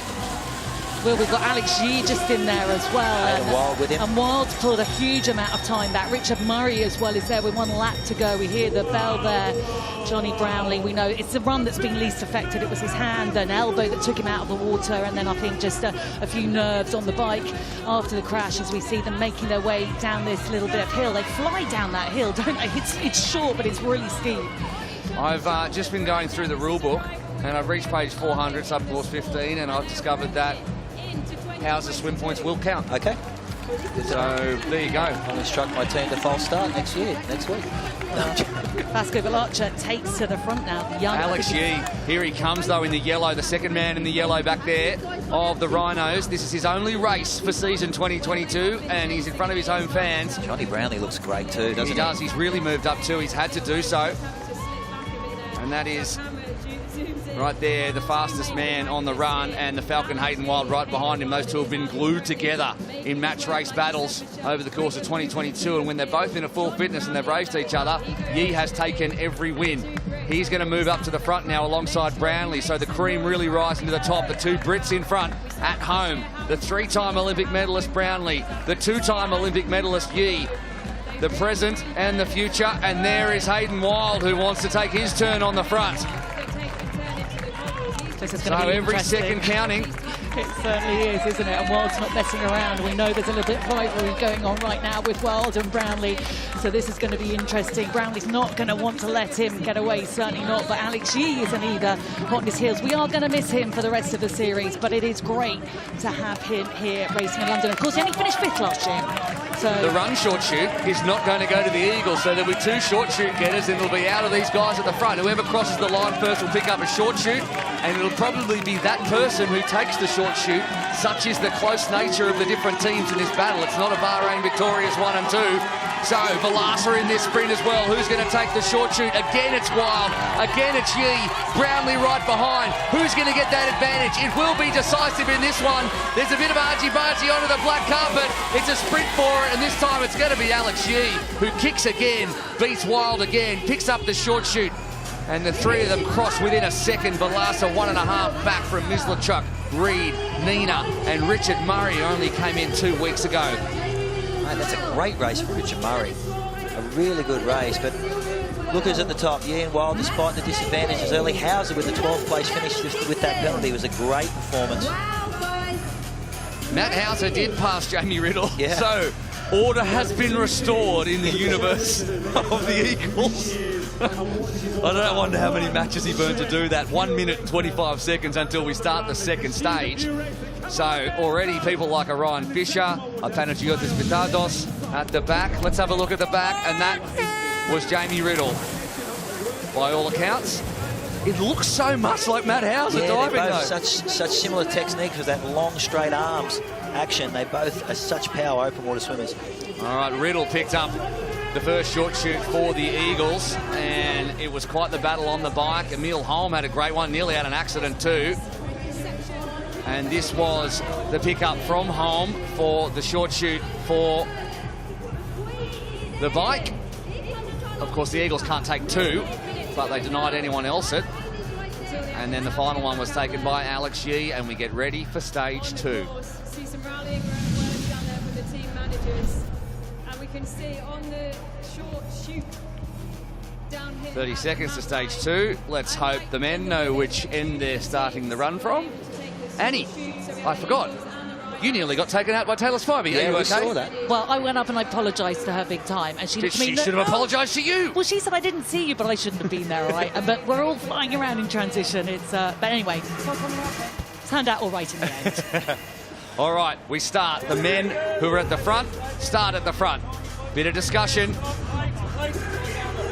Here we go. Stage 2 underway. Right now. And a slip from Mislachuk off the start. One from Holm as well. He drops back through the pack. And it's Wild at the front with Yee, Reed right behind. The two cheaters in Sagiv and Brownlee, they're all there as they stream down the hill and around the back end of this course for the start of stage 2. The run, then the bike. We finish with the swim. And then every second you've lost to the leader paid for in the start of stage 3. The short shoots have been decided. The team points for the fastest splits are still up for grabs, and you would think after that break that whoever wins this run will be earning those points for their team. But these athletes, they're not too worried about that at this point. The ones at the front are looking for the overall win, especially those two men who you almost can't say one without the other. These Chris two, Burnham's Wild and left Yee. his swim cap on. He wants to get a quick transition this round through. No, did you tell him to do that? He's one of your guys. No, I didn't. He's in good form, he told me. He said, I'm swimming very well. I thought our start the men's race compared to the women's was on the wrong side. We just didn't get that speed with Hauser going out, with Jamie so quick in the middle. It caused that concertina effect, and we were at the back end of that. So hopefully with this run start, we can stay close to the front. If Matt Hauser can come out of this with a top 5, that's a huge boost for him going into the rest of the series, considering how hard, like if that is Jamie Riddle, which we think it is, it's how hard done by he is. He's going to race angry. He knows he needs to gap fields too, so he's going to push pace because he's 12 seconds in the back. If he can finish with a top 5, I'll back him in for the series. I thought Matt Hauser so absolutely had a great chance. Not just looking at the podium, looking at the top of the podium and coming into this with the form he's got. He loves, as we've mentioned, he's one of the best mixed relay racers there is in the world. And we're seeing it now, running away there with Hayden Wild. Hayden Wild showing no signs of that sickness that took him out for a few weeks of training. Had a really bad stomach issue, but looking strong now. Poor swim though. Alex Yee just behind him. Jonny Brownlee just tucked in there as well. So good to see Jonny Brownlee back racing.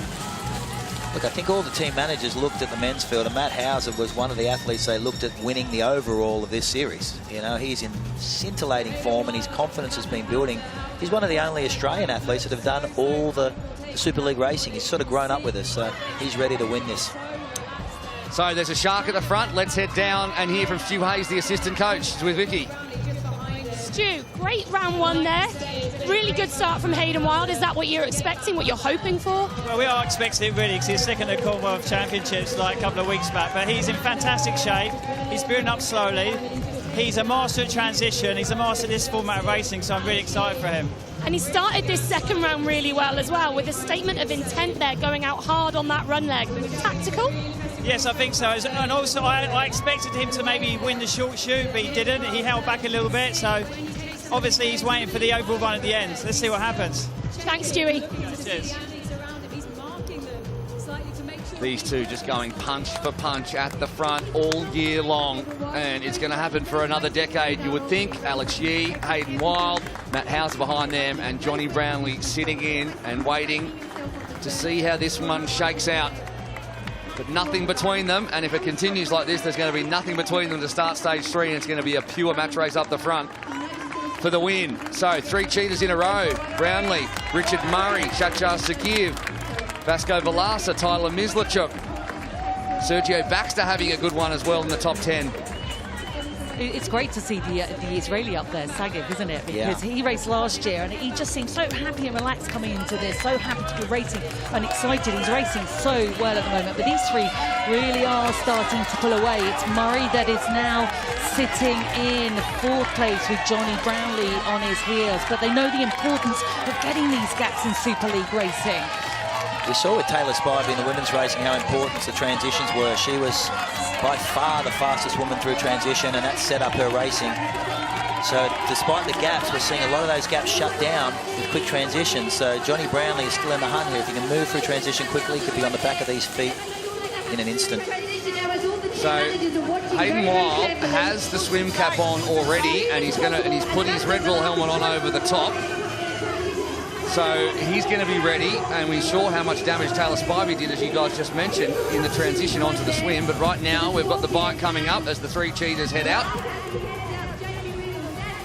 You don't want to give any time on Wild on the bike, do you? You really don't. But actually, it's not Wild that's gone out in 3rd. That is in 1st. That is a surprise. It's Alex Yee that leads the way there, and Wild and Murray are tucked in there. Hauser on his wheel, of course. God, what a comeback after that penalty early on. But these 3 could be dangerous if they get their act together now, because there is a fair gap. But I don't think Jonny Brownlee and Richard Murray are going to let that grow too much bigger. But you've got to be careful, haven't you? It's easy. You can blink and they're gone.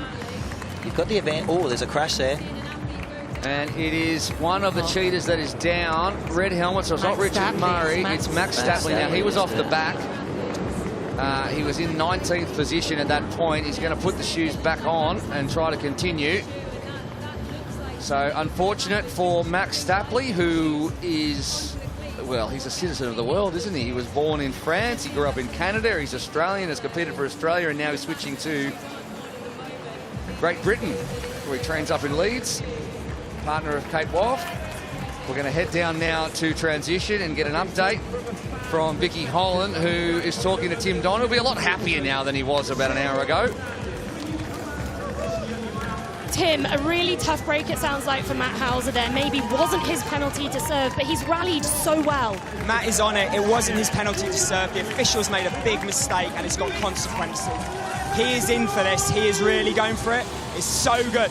Let's go, fella! I'm telling you now, he's on it. We won a short shoot. It's his for the taking. Jamie got another one. The team is working well. We just need things to happen correctly. That's all I'm saying. No, we wish him all the best. Thanks, Tim. Tim's anxious. He's angry, and he should be. Yeah. You know, and he's correct.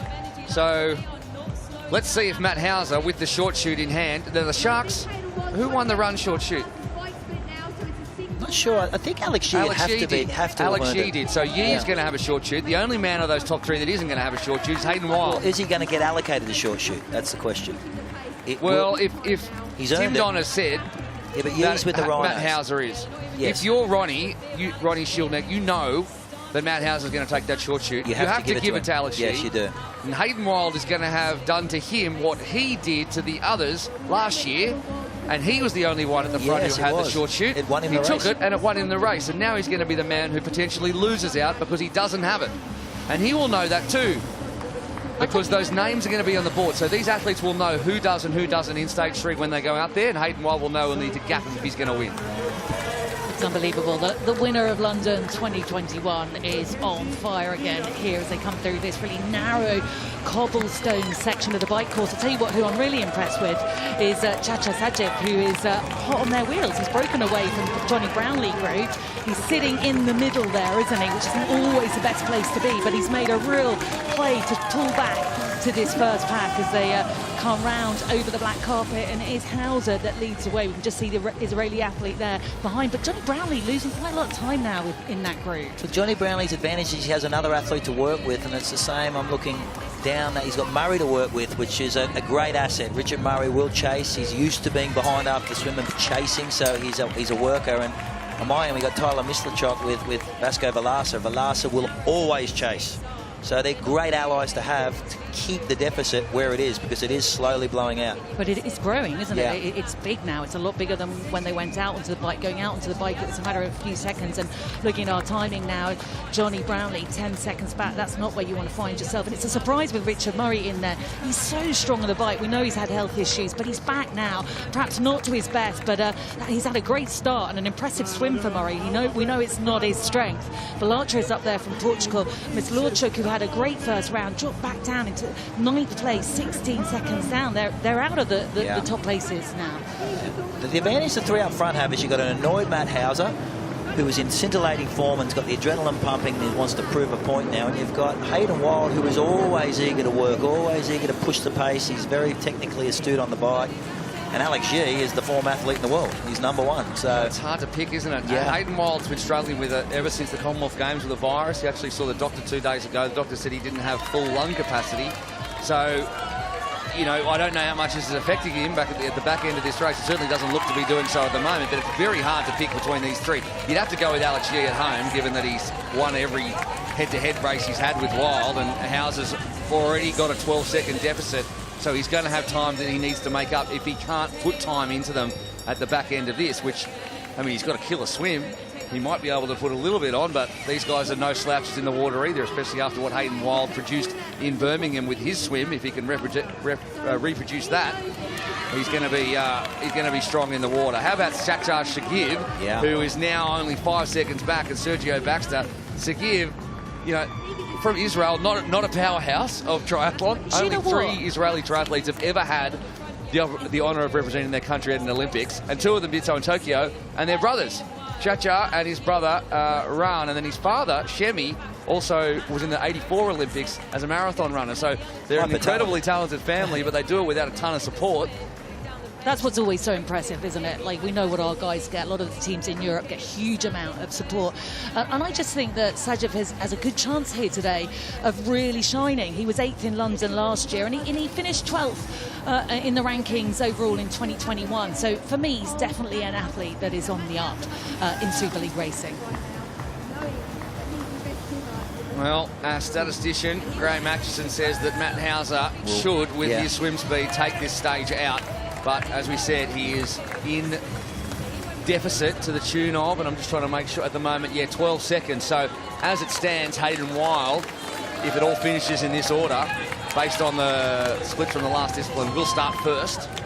But we were wrong with Cassandra Beaugrand last time when Taylor Spivey started first, so I'm not going to make too many big predictions. Well, this is a massive transition Matty Hauser needs to go through. He's by far the strongest in the water. If he can get some open water and they miss his feet, he could pull back 5 or 6 of those seconds. So Wild has the swimming cap on already. So let's see if that helps him. Hauser currently sitting in 5th despite his penalty in stage 1. So if we said only 20 minutes ago, geez, if he can get top 5, it'll be incredible. He's already 5th. Yeah. And we've got time to go. So he gets into the water first. Great transitions from all of them. Having the swim cap on, which cannot be pleasant on the bike, didn't help Wild at all. The others had good transitions. I'm interested to see how broken up this field is now here. And I think this is because it's the first race of the season. The athletes are just getting used to this type, short, sharp, intense racing. But it's unusual to see it so broken up, this field, isn't it? It's been blown to pieces after that opening stage, and now the fatigue's starting to set in. It was tight in the opening stage. Yeah, and now that there's fatigue setting in stage 2, that it's been blown to pieces off that opening run. Matty Hauser's got the gap he's after. Matt Hauser in stage 1 was nearly 10 seconds faster than both Wild and Yee. Yeah. So he had to stand there, but then the rest of it, athletic time-wise, was 10 seconds quicker.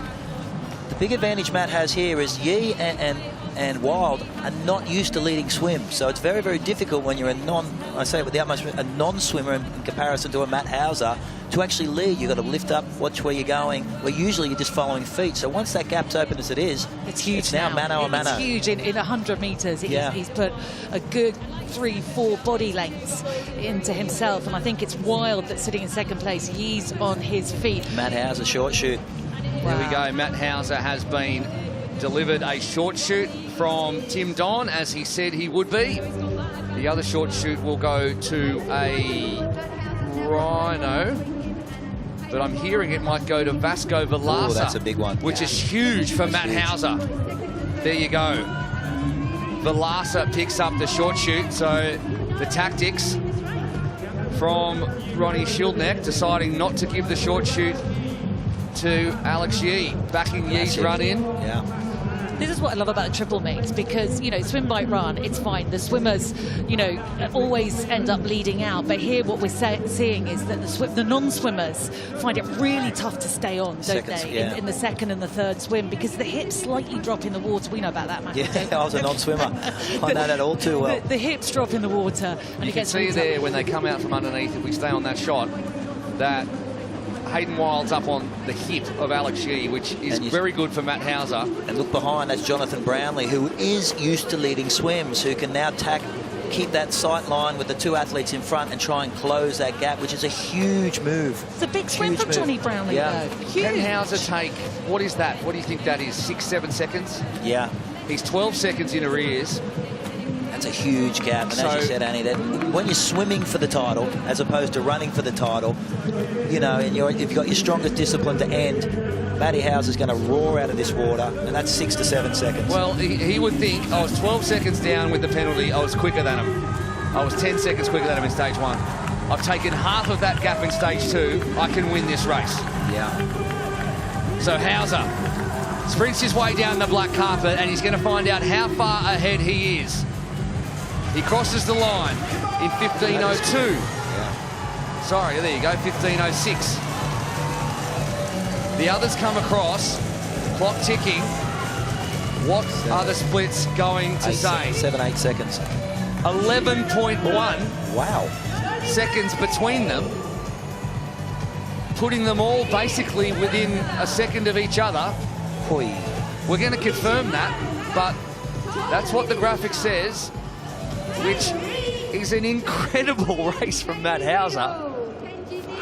And the gap's back now. Mislachuk and Murray and Reed, who are all part of it in the early running, have all dropped half a minute back. And Matt Hauser Well, he looks like he is on for it, just like Tim Don said. This is the story of the stage. Hard on that run leg. Tactical? Yes, I think so.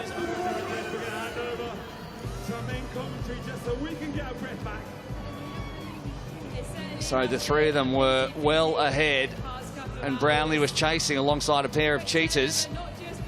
And then when it came to transition, it was all about Matt Hauser, who immediately, after a great transition, started putting time into those two who fought with each other, Yee and Wild. And that gap has evaporated for the Australian.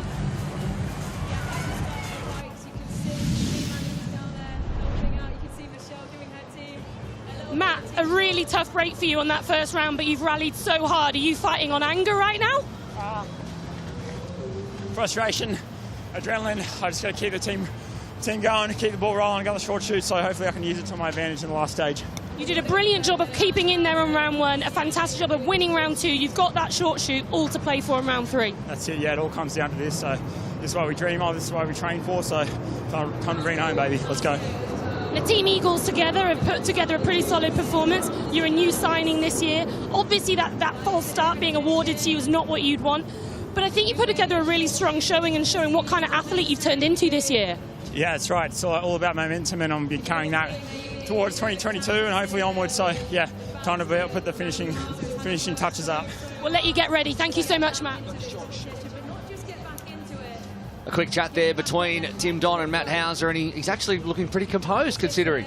It's always tough, though, when you've got a microphone in your face. And it's the reporter, you always feel a bit bad because you know how much they need to prep and get their breath back. But it is important to hear from them. And what a comeback from Matt Hauser. Honestly, we thought he was dead and buried there, but somehow he's worked his way back in. He's looking really seriously in contention for the victory here now with that short shoot, that advantage that he's got, his pullback, all the deficit. Absolutely brilliant. Look at that opening run in that second stage.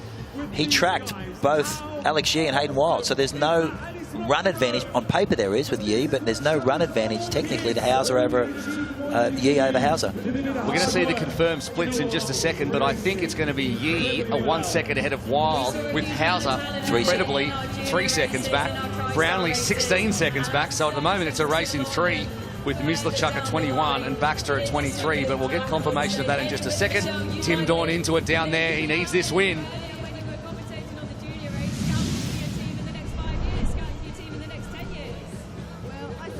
Now it is time for stage 3 as we look back on the stage 2 results, and Matt Hauser confirmed finished 11 seconds ahead of Alex Yee and Hayden Wild, the two favourites for this race. Shachar Sagiv alongside Sergio Baxter. Incredible results from them. Jonny Brownlee 26 seconds back, and Tyler Mislachuk was the only man alongside Murray inside the top 30 seconds. A couple of sharks down there at the bottom. Some tough times out there for Panagiotis Vidados, who I want to pull out and say that he was the fastest bike split. So he will pick up those team points. Ryan Fisher, Valentine Burns and Chris Perham round out the 19.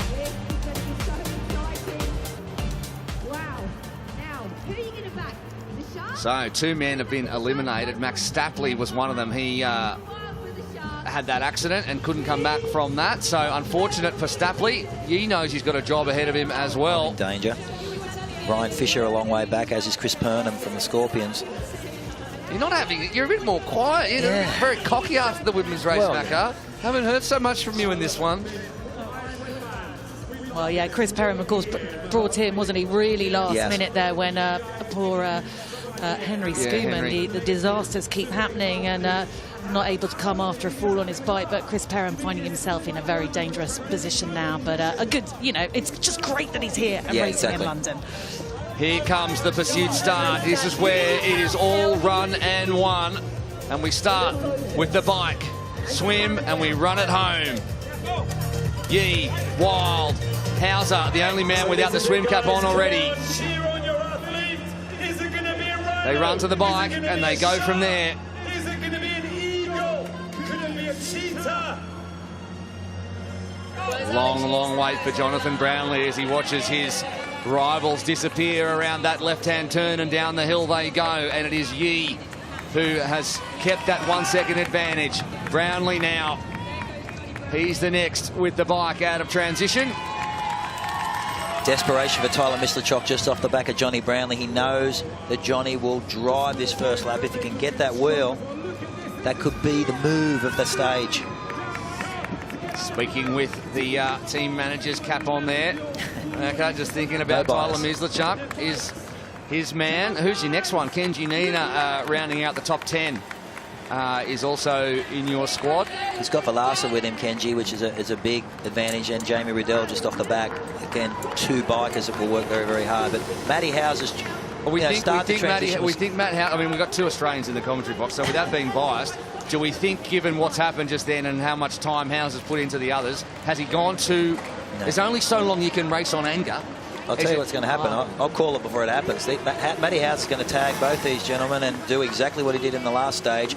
Really drive that swim, give himself the advantage. He has a short shoot, so the guys have to do some damage now or hurt Matt Hauser, which is a very, very difficult thing to do. Can Alex Yee run down Matt Hauser if Matt Hauser has a short shoot and 5 seconds coming out the water?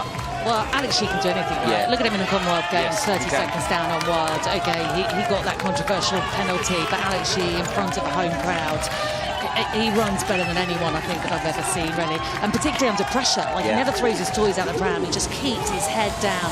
So I think that Hauser will still have his work cut out, but it really does depend how much time he can pull away from them in the swim. We saw it just now in the second round. You know, he's so strong in the swim. So I think it's going to be close. It's going to be close. Yeah, well, it forces Alex Yee to run, and Hayden Wild, to commit to an early pace on that run. They have to drive. They have to go. If they want to win the race, they have to go out on this run. There's no tactics. It's just run as fast as you possibly can. So he's going to have about 16 seconds over Alex, isn't he? If you think about it, 10 seconds in the swim. What is it, 4 or 5 seconds in the short shoots? Yeah. No, so, can he make 10 seconds in the swim? Well, he got it last time. Yeah, he did in the second round. So. He did. But that includes the transition and running back around the top, which, you know, but I mean, what we are seeing here is guys that we are going to be talking about for the next 6 or 7 or 8 years. Yeah. That's the podium for the Commonwealth Games on screen. That's exactly right. Yeah. That's exactly it's true, right. Isn't it? All we have to do now to make it exactly right is for Hayden to just take a penalty and then jump in behind Alex Yee, and then we'll be laughing. We'll have 1, 2 and 3 in order. Well, there's a chase back. There's Kenji Nina alone.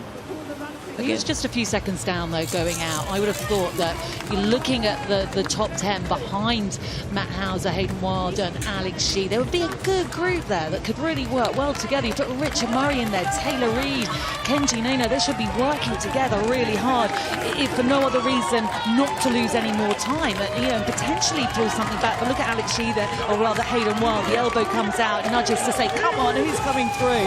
Hauser comes through just as they come across the black carpet. But I imagine Alex Yee's going, you know what, I'm just going to sit in here and cruise right now. Look, Matty Hauser doesn't have to do anything. You know, the ball's in his court. He's shown that his swim's right there. I know they want to keep this group of 3 away. There's a bit of a gap, but Alex and Hayden are the ones that really need to isolate Matt, you know, and that's going to be very, very difficult to do on the bike. They're working as a group of 3, but Matt just looks strong across the board. He's riding well. Here's Hayden with a... Confirmed swim splits. Jamie Riddell and Matt Hauser pick up the 8 and 6 for the Eagles. Taylor Reid picks up 4 for the Sharks. 0 to the Scorpions. Yeah. So nothing for them. We'll pick up the rest of them later on. We're going to head back now to Vicky Holland for an interview from the black carpet. Guys, I'm here with the 3 team captains of the 3 leading men at the moment. One quick question for all of you. Who's going to win? Matty Hauser. Alex Yee. Hayden Wild, he's like a diesel engine. He's going to come through at the end. Surprising answers there. What a ridiculous interview. I love it. Absolutely love it. They're all got complete conviction in their men, and why wouldn't they? They're I guess the leading men or the lead athletes in each of those teams, and they're all the names we talked about. You try not to be biased, but I even saw on screen then that Kenji Nina has caught up to Tyler Mislachok. He's put himself in the box seat. The Scorpions are back. Well, that's why the team concept was brought in, because you know, that's exactly how it should be as they head around for another lap. And wonderful crowds we've got down here in West India Quay, London, really getting behind their man Alex Yee, and of course all of these athletes who have been racing. There's so many British women in our field. It's actually incredible, and they're all very much worthy of being there as well. As this time it's Hauser on the front down the hill for the last lap on the bike. Then we head into the swim, and that's where we will see Matt Hauser potentially put time into these. Will it be enough? We don't know. There's so much to think about in this racing as well, isn't it? It's not just physical, you know, it is mental as well. There are so many things. Vicky was talking about it early on in commentary when Neom last year ran down to the swim with their helmet on. You know, we may laugh at it, but you look at these guys, there is so much going on. There are the laps to count. There's like what's coming next. It's, you know, in all different orders. And, you know, the body's screaming. All that's screaming. You're in the red. It is so tough. So we updated the swim splits, so we know the swim team points. I can now give you the bike and run team points, and it is the same for both. Alex Yee was the fastest on the bike and the run. Matt Hauser was the second fastest on the bike and the run, and Hayden Wild was the third. So it goes Rhinos, Eagles, Sharks, 864 for both the bike and the run. So those will go into the team points. Of course, there's $320,000 US available for the team. Well, split across the teams, but plenty to be picked up by the winning team across the course of the season. But right now, we can focus, having got that away, on the next 10 or so minutes of racing between the Aussie, the Brit, and the Kiwi. As they get out of the shoes, ready to transition into the water. The only man with the swim cap on already is Wild. Didn't make any difference for him before. Let's see how the transition goes. Into the Boa Ignite transition area. Relax, just relax. Could you just relax? That's going to be no worries. Oh, Tim Don, I have to say, hats off to him. Yeah, he's great. He gets 10 out of 10. Yeah, he does. He's great. He's good. So it's Wild in the water first, and he's stolen a little bit of a march on the other two.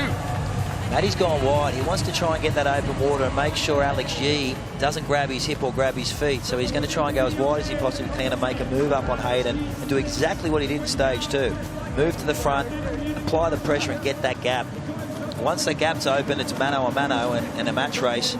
It was 10 seconds different in that last race. His turnover, Matt Hauser, is twice that of Hayden Wild. He's got a really distinct swimming style. Wild is looking good, though, in the water. I mean, that swim in the Commonwealth Games we saw when he laid out was such a surprise to all of us. When he comes here and he comes out last in the first round. But looking at him now, as we can see, Hauser coming up to the side of him, no surprise there. But he looks good in the water, Hayden Wild. Yeah, well, Matt's grown up on the Gold Coast in Australia. He's grown up in the surf. He's a surf lifesaver. He's used to open water swimming. He's used to getting bashed around and holding his line, pushing people out the way. It's a difference, isn't it? Getting bashed around, being able to handle that. When you're not a swimmer, you don't like it. You like your free water, you like to get your breaths in, but when you're just a natural swimmer like Matthew Hauser, it's just, it's comfortable. Well, Hayden's giving him no room. He's pushing him across. They've got to get around that buoy. He wants to get that inside line. Hayden Wild, he's trying to, and he's got it. He's held his position. Smart racing. Really he's not going to, smart 11 seconds Matt Hauser took out of these two in the swim alone last time around. It is not going to happen this time. They're all looking like they're going to come out of the water pretty close together as they're about to turn the next buoy, pushing Hauser wide again. It's a risky play by Matt Hauser. He knows Alex Yee's the fastest runner to ever do the sport of triathlon, and even though you have a short shooter, I'd like that. You'd want that margin of error. Just when you've got a swim like he has, he needs to really open up in this next 100 metres. You've got to think that Yee has a 5-second better run over 1.6 than Matt Hauser does. And if they all come out of the water together, then that's basically what it's going to be. I mean, his running pedigree is immense when you think back to his 10K on the track when he won the national championships. It is going back 2 or 3 years now. 27.51. Yeah, I mean, the guy is so talented. You know, without a doubt, he could race at the top of the highest level in running as well as triathlon. I think it's difficult to mix the two because, you know, you can't keep up the swim if you're only running. But, I mean, Hayden Wild, for example, was another athlete that looked like he might race at the Olympics and the Commonwealth Games as a runner as well. So we're looking at two of the best runners in the sport swimming alongside Matty Hauser. We know how strong he is on the run, but I think, you know, if these three go head-to-head on the run, even if he gets 4 or 5 seconds on the short shoot, it's going to be really hard to hold them off. Wild will go all the way with Alex Yee, but for me, there's no one with a better finish than Alex Yee in triathlon. He's been in the best position. He's been to have clear water. He hasn't got the hustle and bustle of the fight up front. And what we haven't talked about, we've just made the assumption, there was a lot of work done in that second stage by Matt Hauser to get that gap. Is he paying for it? Is he fatigued now? Hayden Wild's tracked him the entire swim. Anger and frustration only take you so far when you're up against guys of this class. So Still, a podium after what had happened, you wouldn't think without that he'd be up the front. So, 1.6 kilometres to decide our podium. There is no one anywhere near these three as they head out onto the run. Transition, crucial as always. Hauser, no problems. Wild, no problems. Yee, not as good, but it won't matter too much probably. That's a costly transition for Alex Yee, especially with Matt Hauser with the short shoot. There's a lot of work for Alex Yee to do to close the gap and then get the gap on Hauser on this short shoot. Watch him downhill, though. Watch him downhill. Tell you what about the old Australia versus New Zealand rest of the championship situation? Because Alex Yee's not going to be here. Yeah. Hang on a minute. Hang on a minute. You, Annie Emerson, and your extreme British bias. You. Bias? Me, never. Jonny Brownlee, 23 seconds back. I tell you what, we are going to see Jonny Brownlee improve, and it is fair to say, biased or not, that he's had a really tough ride over the last few months since Leeds, unable to train, unable to race. It's Yee, though, who's making his way up. Hauser just dropping off the pace, and you're absolutely right. That little mistake in Yee, although watching the races, I think where you are in transition is playing a big part. Oh, without question. I noticed that in the women's racing, it seemed to be the athletes closer to that swim exit had that transitional advantage. But Hayden Wild knows... We're going to see the short shoot, yeah. Hauser has the gap. Hauser's going to take it, and then he has to hold that gap. Last year it won Hayden Wild the round in London. The short shoot won the round. Well, here we're going to see the short shoot be taken. It's going to be taken by Matt Hauser. Booyah. So he moves to the front. And now suddenly Hayden Wild sees the back of Matt Hauser, who knows there's about 1 kilometre between him and a victory. It's the most fatigued Alex Yee doesn't look. He doesn't look. Yeah. He's lost time. He has lost a lot of time, and what's happened here is it's given Wild something to chase with Hauser in front. So are they going to pull away even more here? I mean, there's only so much you can do in just over a mile run. How much can the crowds help Alex Yee here? But at the moment, there's 50, 60 metres gap. Wild's closed that's nullified, and now it's a shootout. And Wild's got it. Yeah, Matty Hauser looked fatigued. He took the short shoot, and we know once you take that short shoot, you have to commit to that gap, and you've got a long run from home. We've eliminated the ability to take the short shoot on the last lap to make sure this happens, that athletes have the ability to close that gap. Hayden's done that and moved straight back to the front. This could be the first time since London 2021 that in a race head-to-head, Hayden Wild can beat Alex Yee. He's been bested multiple times by Yee, who is now dropped well back. And Hayden Wild looks like he could be the man to take this one, but you can never discount that man in yellow, Alex Yee. Hauser had a glance to see where Yee was, which is not a good sign. He's looking... He's a good 8 seconds back now. You're not going to pull that back. Look you at could Wild. Get Hauser, though. Matt won't quit. Matt Hauser will not quit. He'll keep Hayden. Hayden has a tendency to go out hard, to chase. He's an opportunistic racer. He pushes, he always goes for the win and can pull up. We've seen that in a couple of races. They both look behind. Telltale sign, isn't it? Always when you look behind, and Hauser definitely hurting now. Here comes Yee. Yeah, Yee's definitely got Hauser in his sights. He's going to work really hard to pull him back. I don't see him pulling back Wild now. Look at Wild grimacing, blowing hard, showing no signs of the illness that he suffered over the last few weeks since the Commie Games. But Hauser now slightly struggle, looking a little bit heavy. But I think you actually nailed it there when you said he went so hard in that swim, or was it Will, in that second swim there. I think he hurt himself. Yeah. Wild round the back end, the bottom end of the course, accelerates out of the dead turn, as does Hauser. There's still a good gap there. He'll look where Yee is. You have a glance. He sees he's got the gap. It's about 250 metres from there to the finish line. A monumental run if he could run down Matt Hauser. Hayden Wild looks like he might have this in the bag and set down a marker to say, I am the man to beat for this series. He won in London in 2021. Hayden Wild, he relegated Alex Yee to 5th there. And he looks like he is going to put it back together for the Sharks in 2022. He looks behind. He sees plenty of room to Matt Hauser. Alex Yee coming up now on Hauser. Hauser wants to finish this one off. The Falcons flying, though, here at West India Quay. He knows he's got it in the bag. There are the Falcon wings. He comes onto the black carpet. He waves to the crowd. It's Hayden Wild who is going to do the job. Silver in Birmingham and #1 here in London. Hauser does hold off Yee. Yee backed off there at the end, and Matt Hauser, a supreme performance from the Australian, and Yee happy to pick up the third place.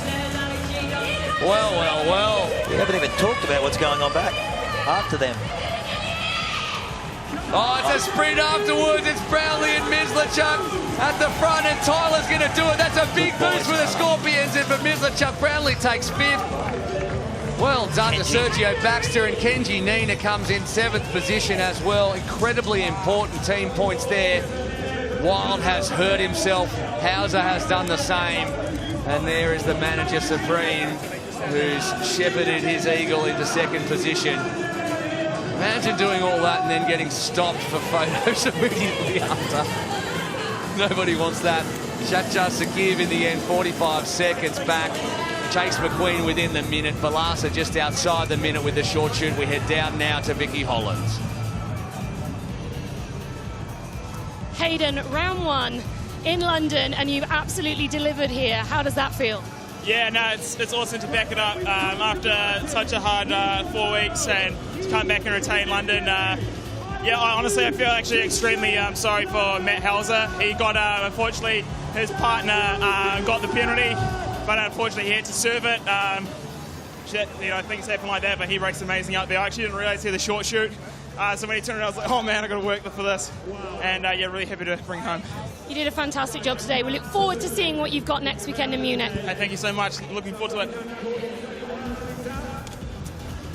Matty Hauser, we spoke to you just before that final round there. You'd gone so deep in rounds 1 and 2. Do you think that played a little part in round 3? Yeah, I think it's all about staying composed and keeping your heart rate down and keeping calm under pressure situations. I think I used up a few too many cookies to get back into the race. Wouldn't change it any other way. Like, credit to Hayden, he's such a strong athlete, came through in the end. But yeah, happy to sit it out in front of you and in front of a home crowd for him, so it's great. Definitely. After such a rough start, brilliant 2nd place. Well done. Thank you very much. Cheers. Alex Yee in front of the home crowd delivering a podium performance. Your one and only Super League this year. Pleased with that? Yeah, no, definitely. I mean, I'm training very much for Olympic distance. I've got kind of a big focus on the World Series in the back end, but I couldn't say no to come here to London. And my main goal for this weekend was to have fun, and I did. So, I mean, I didn't come out with a dream result, I didn't win, but I'm pretty happy with where I am, and I feel like I still got room to grow, and yeah. Brilliant result today, and home crowd loved it. Oh, thanks. Vicky Holland down there in the BOA Ignite recovery area with such big names in the world of triathlon. And Tim Don chatting with Hayden Wild. Recruit Don, of course. Maybe he's always working that way. We're going to have a look now at the results as they stand after that one. And what a race it was in the end. The Kiwi taking it from the Aussie by 4 seconds in the end. Hayden Wild, who said he didn't know that Matt Hauser had the short shoot, so he really worked his way past him in the end there. Alex Shee saying he just had fun out there. Tyler Mislichuk just holding off Jonny Brownlee, relegating him to 5th position. So very important for the Scorpions over the Cheetah. Sergio Baxter in 6th. Kenji Nina, Taylor Reid, Chacha Sakiv at the back end there, and just missing out on the 90 seconds, Dan Dixon. Richard Murray fell off the back to finish 13th overall.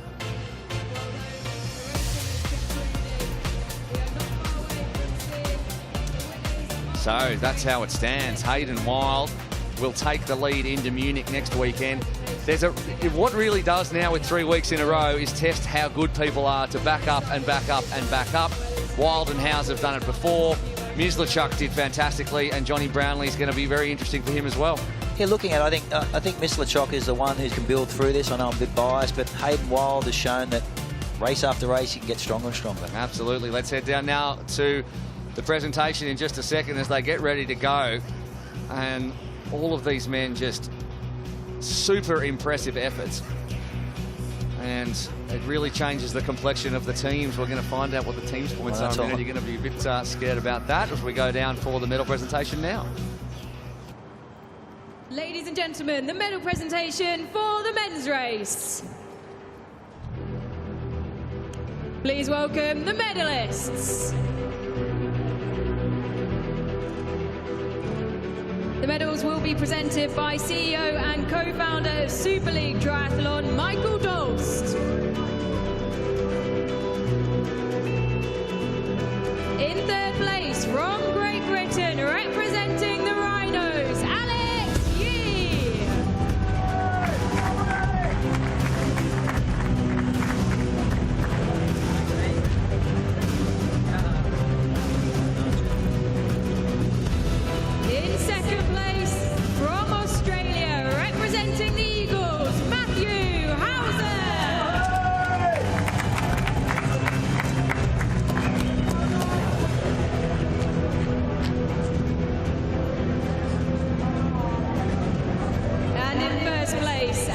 2022 Super League Triathlon Championship Series London winner from New Zealand, representing the Sharks, Hayden Wido.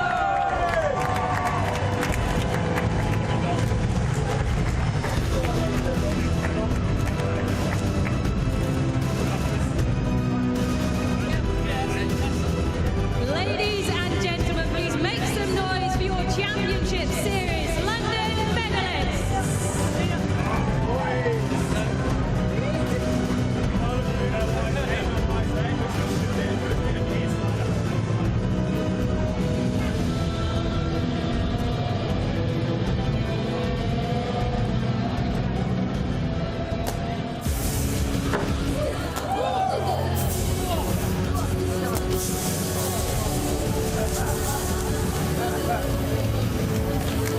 We've gotten used to seeing them on podiums all across the world, and we see them once again while, of course, leading the World Triathlon Series at the moment. Alex G, by his own admission, concentrating on that as well, but couldn't pass up the opportunity to race in Super League and defend, well, at least go part of the way to defending his 2021 title. He, of course, won't hold on to that.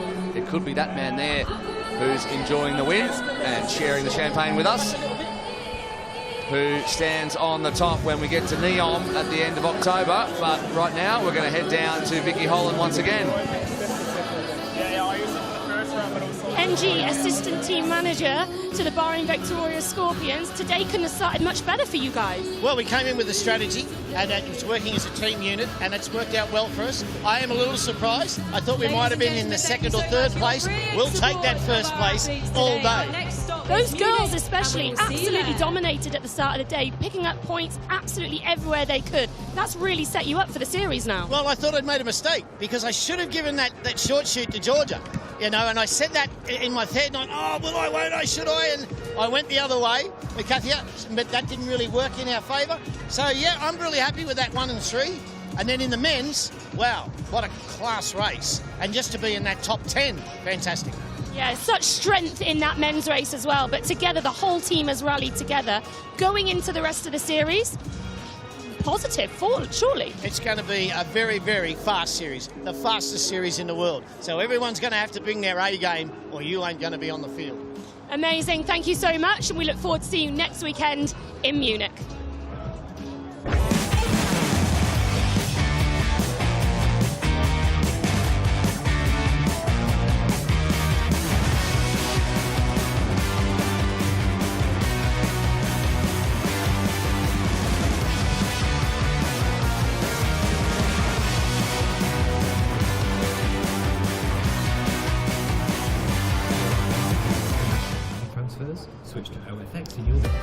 Well, just about 6.5 days now until we do it all again. There is the man that stood on the top of the podium. It all happens again on the 11th of September in Munich. All the details go to superleaguetriathlon.com. We will see you then. Street Spivey now. Cassandra Bograd has done it for Bahrain. Huge amount of money, and the reason that silver in Birmingham.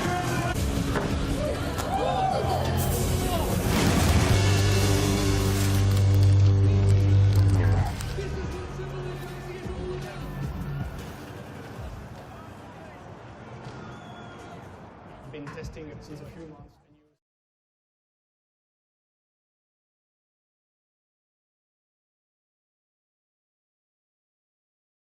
In the palm of your hand. In fact, it's actually the fastest way to improve the swing technique.